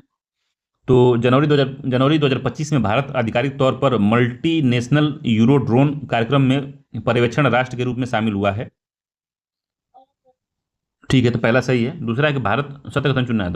दूसरा, भारत यूरो ड्रोन कार्यक्रम में शामिल होने वाला एशिया प्रांत का क्षेत्र का पहला भागीदार देश बना, नहीं जापान इससे पहले बन चुका है। ठीक है, तो भारत जापान के बाद जो है मल्टीनेशनल यूरो ड्रोन कार्यक्रम में शामिल होना एशिया प्रशांत का दूसरा भागीदार देश बन गया है। तो केवल एक ही सही है इसमें, ये वाला दूसरा गलत है, पहला नहीं है, दूसरा है, क्योंकि इससे पहले जापान अपना कारनामा कर चुका है। अगला, जनवरी 2025 में उत्तर प्रदेश सरकार ने महाकुंभ 2025 के दौरान मौनी अमावस्या के अवसर पर प्रयागराज में हुई घटना की जांच हेतु निम्नलिखित में से किसकी अध्यक्षता में न्यायिक आयोग का गठन किया है? न्यायमूर्ति अरुणा मिश्रा है, न्यायमूर्ति दीपक सिन्हा है, न्यायमूर्ति शत्रुघ्न सिन्हा है, न्यायमूर्ति हर्ष कुमार है। तो किनको इसमें जो किया गया है? तो न्यायमूर्ति हर्ष कुमार, डी आंसर सही है। तो न्यायमूर्ति हर्ष कुमार की अध्यक्षता में न्यायिक आयोग का गठन किया गया है, इंपॉर्टेंट, याद रखिएगा, डी आंसर सही है, पूछ सकता है एग्जाम। अगला है, जनवरी 2025 में केंद्रीय वन एवं जलवायु परिवर्तन मंत्रालय भारत वन रिपोर्ट 2025 जारी की। इस संबंध में निम्न कथनों में विचार करना है। तो देश का कुल वन आवरण देश की कुल भौगोलिक क्षेत्रफल का 21.76% है। तो ये बात सही है, 21.76% है। क्या है? तो वन आवरण की बात कर रहे हैं, वृक्षा आवरण इसमें जोड़ा नहीं गया है। अगर वृक्षा आवरण जोड़ जाएगा तो 25% के आसपास चला जाएगा। ठीक है, तो पहला सत्य इसका। दूसरा है कि देश, क्या पूछा है? सत्य कथन पूछा भी है। तो देश के राज्यों में सर्वाधिक वन क्षेत्र मध्य प्रदेश में है। तो एरिया के हिसाब से अगर हम देखेंगे, एरिया के हिसाब से सर्वाधिक जो है वन क्षेत्र जो एमपी में है, अगर परसेंटेज के हिसाब से देखेंगे तो अरुणाचल प्रदेश या मिजोरम आ सकता है। ठीक है, तो उसको आगे हम लोग देख लेंगे। हमने फॉरेस्ट रिपोर्ट 2025 का पूरी डिटेल में एनालिसिस कर दिया है, आप मेरे चैनल पर देख सकते हैं उसको। तीसरा है, कुछ भौगोलिक क्षेत्र में वन के प्रतिशत की दृष्टि से देश का पहला स्थान लक्षद्वीप का है। तो कुछ भौगोलिक क्षेत्र में, कुल भौगोलिक क्षेत्र में अगर परसेंटेज की बात करें तो देश में पहला स्थान जो है लक्षद्वीप का आता है। तो लक्षद्वीप एक जो है यूनियन टेरिटरी है, तो यूटी अगर और स्टेट शामिल करेंगे तो सबसे सर्वाधिक लक्षद्वीप में है, याद रखिएगा, सर्वाधिक जो है लक्षद्वीप में है। तो तीनों ही कथन इसके सत्य हैं, डी आंसर सही है, तीनों कथन सत्य हैं इसके।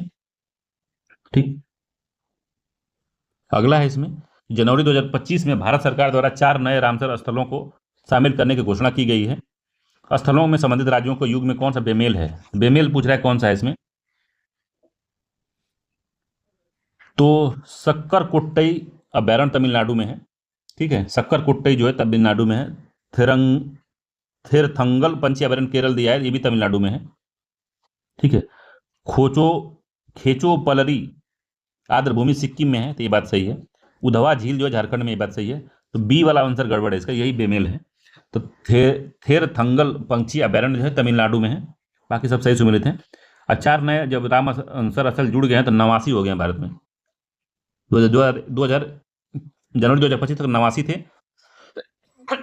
अगर आगे और नए ऐड हुएंगे तो इसी में देख लेंगे, तो 91 शायद अभी वर्तमान में है, दो और भी ऐड हुए हैं कोई, उसको देख लेंगे हम लोग। अगला है, मैंने करंट अफेयर में रामसर साइट को कवर किया, उसमें बता दिया कि कितने हैं।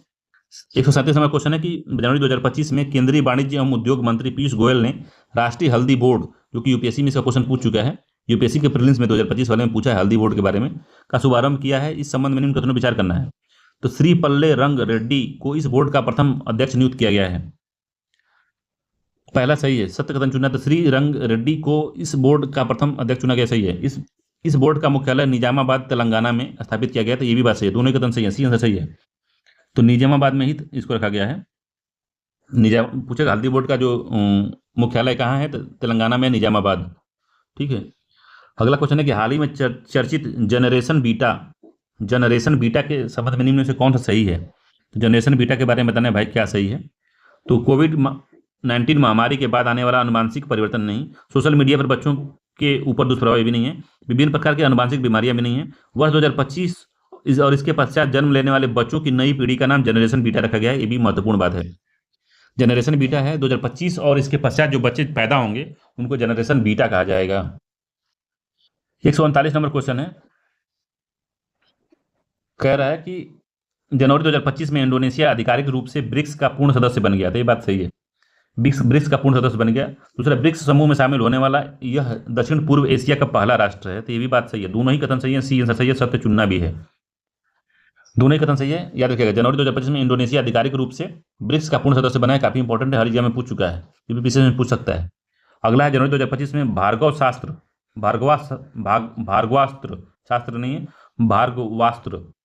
का सफल परीक्षण किया गया। तो भार्गवास्त्र एक क्या है, तो भार्गवास्त्र क्या है भैया, तो बहुस्तरीय ड्रोन रोधी प्रणाली है, तो ये भी इंपॉर्टेंट है।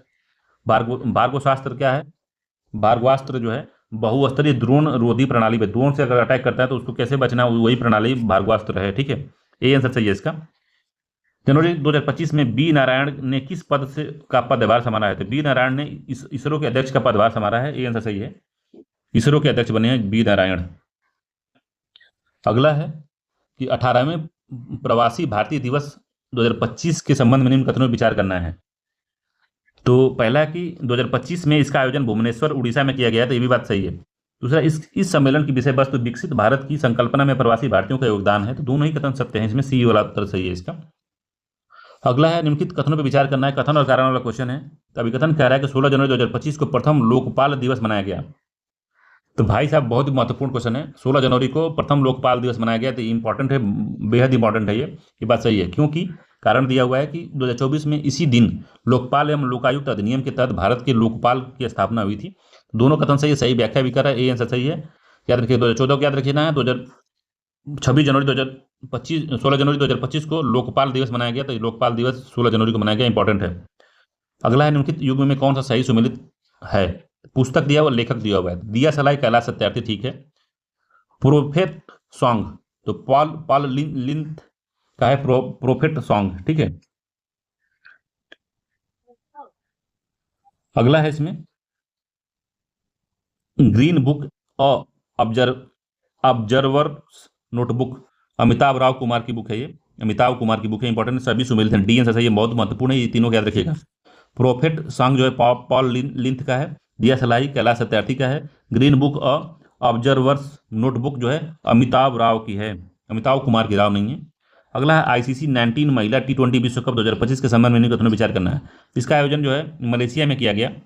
दूसरा है, भारतीय टीम ने फाइनल मुकाबले में दक्षिण अफ्रीका की टीम को पराजित कर दिया। तो कौन सा क्वेश्चन इसमें सही है, तो दोनों ही कथन सत्य हैं, इसमें सी आंसर सही है। तो मलेशिया में हुआ है और भारतीय महिला टीम ने फाइनल मुकाबले में दक्षिण अफ्रीका की टीम को पराजित किया, ये बात सही है। अगला क्वेश्चन है इसमें जनवरी 2025 में वित्तीय स्वास्थ्य सूचकांक 2025 के संदर्भ में निम्न कथनों पर विचार करना है। तो बताना है क्या सही है। तो पहला, यह सूचकांक केंद्रीय स्वास्थ्य एवं परिवार कल्याण मंत्रालय द्वारा जारी किया जाता है, गलत है। यह आरबीआई द्वारा जारी किया जाता है, सॉरी आरबीआई करें, नीति आयोग द्वारा किया जाता है, सॉरी नीति आयोग द्वारा किया जाता है। नीति आयोग द्वारा यह सूचकांक जो है जारी किया जाता है, वित्तीय स्वास्थ्य सूचकांक, ठीक है। तो गलत हो गया पहला। उड़ीसा 18 राज्यों में, उड़ीसा 18 प्रमुख राज्यों में वित्तीय स्वास्थ्य रैंकिंग में शीर्ष स्थान पे है, ठीक है। तो 18 प्रमुख राज्यों में वित्तीय स्वास्थ्य रैंकिंग में शीर्ष स्थान पे है, तो पहला सही है और दूसरा सही है। तीसरा है, दूसरे एवं तीसरे स्थान पर क्रमशः छत्तीसगढ़ एवं गोवा है, ये बात भी सही है। तो बी आंसर सही है इसका, ठीक है। केवल 2 और 3 सही हैं, बी आंसर सत्य है इसका, याद रखिएगा। अगला है जनवरी 2025 में प्रारंभ वन नेशन वन सब्सक्रिप्शन योजना।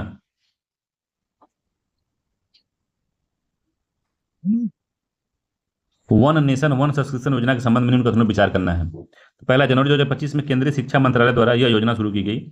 दूसरा है, वन नेशन वन सब्सक्रिप्शन योजना का उद्देश्य छात्रों को शोध एवं शैक्षणिक संस्थानों तक सरलता से पहुंच प्रदान करना है। तो दोनों ही कथन इसका सत्य हैं, सी वाला आंसर जो है इसका सही है। वन नेशन वन सब्सक्रिप्शन जो है, बड़े बड़े जो लेख हैं उनको पढ़ने में आसानी होगी, उनको एक्सेस करना आसान होगा विद्यार्थियों को।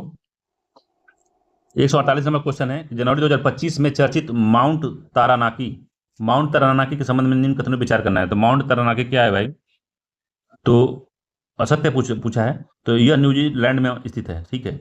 इसे न्यूजीलैंड की संसद द्वारा व्यक्ति का दर्जा प्रदान किया गया, ये भी सही है। इसका नया नाम के काउहुई टूपुआ है। भाई साहब क्या है ये? के काउहुई टूटुआ है इसका नया नाम। तीनों ही कथन सत्य हैं इसमें। तो असत्य पूछा तो कोई असत्य नहीं है, डी आंसर सही है। तो माउंट तारानाकी जो है न्यूजीलैंड में स्थित है। न्यूजीलैंड की संसद ने इसे व्यक्ति का दर्जा दे दिया है और इसका नया नाम है के काहुई टूटुआ, ठीक है भाई साहब। तो डी आंसर इसका सही है, याद रखिएगा। अगला क्वेश्चन है, जनवरी 2025 में 3 पश्चिमी अफ्रीकी देशों ने पश्चिम अफ्रीका राज्य आर्थिक समुदाय इकोवास से अलग होने की घोषणा कर दी है।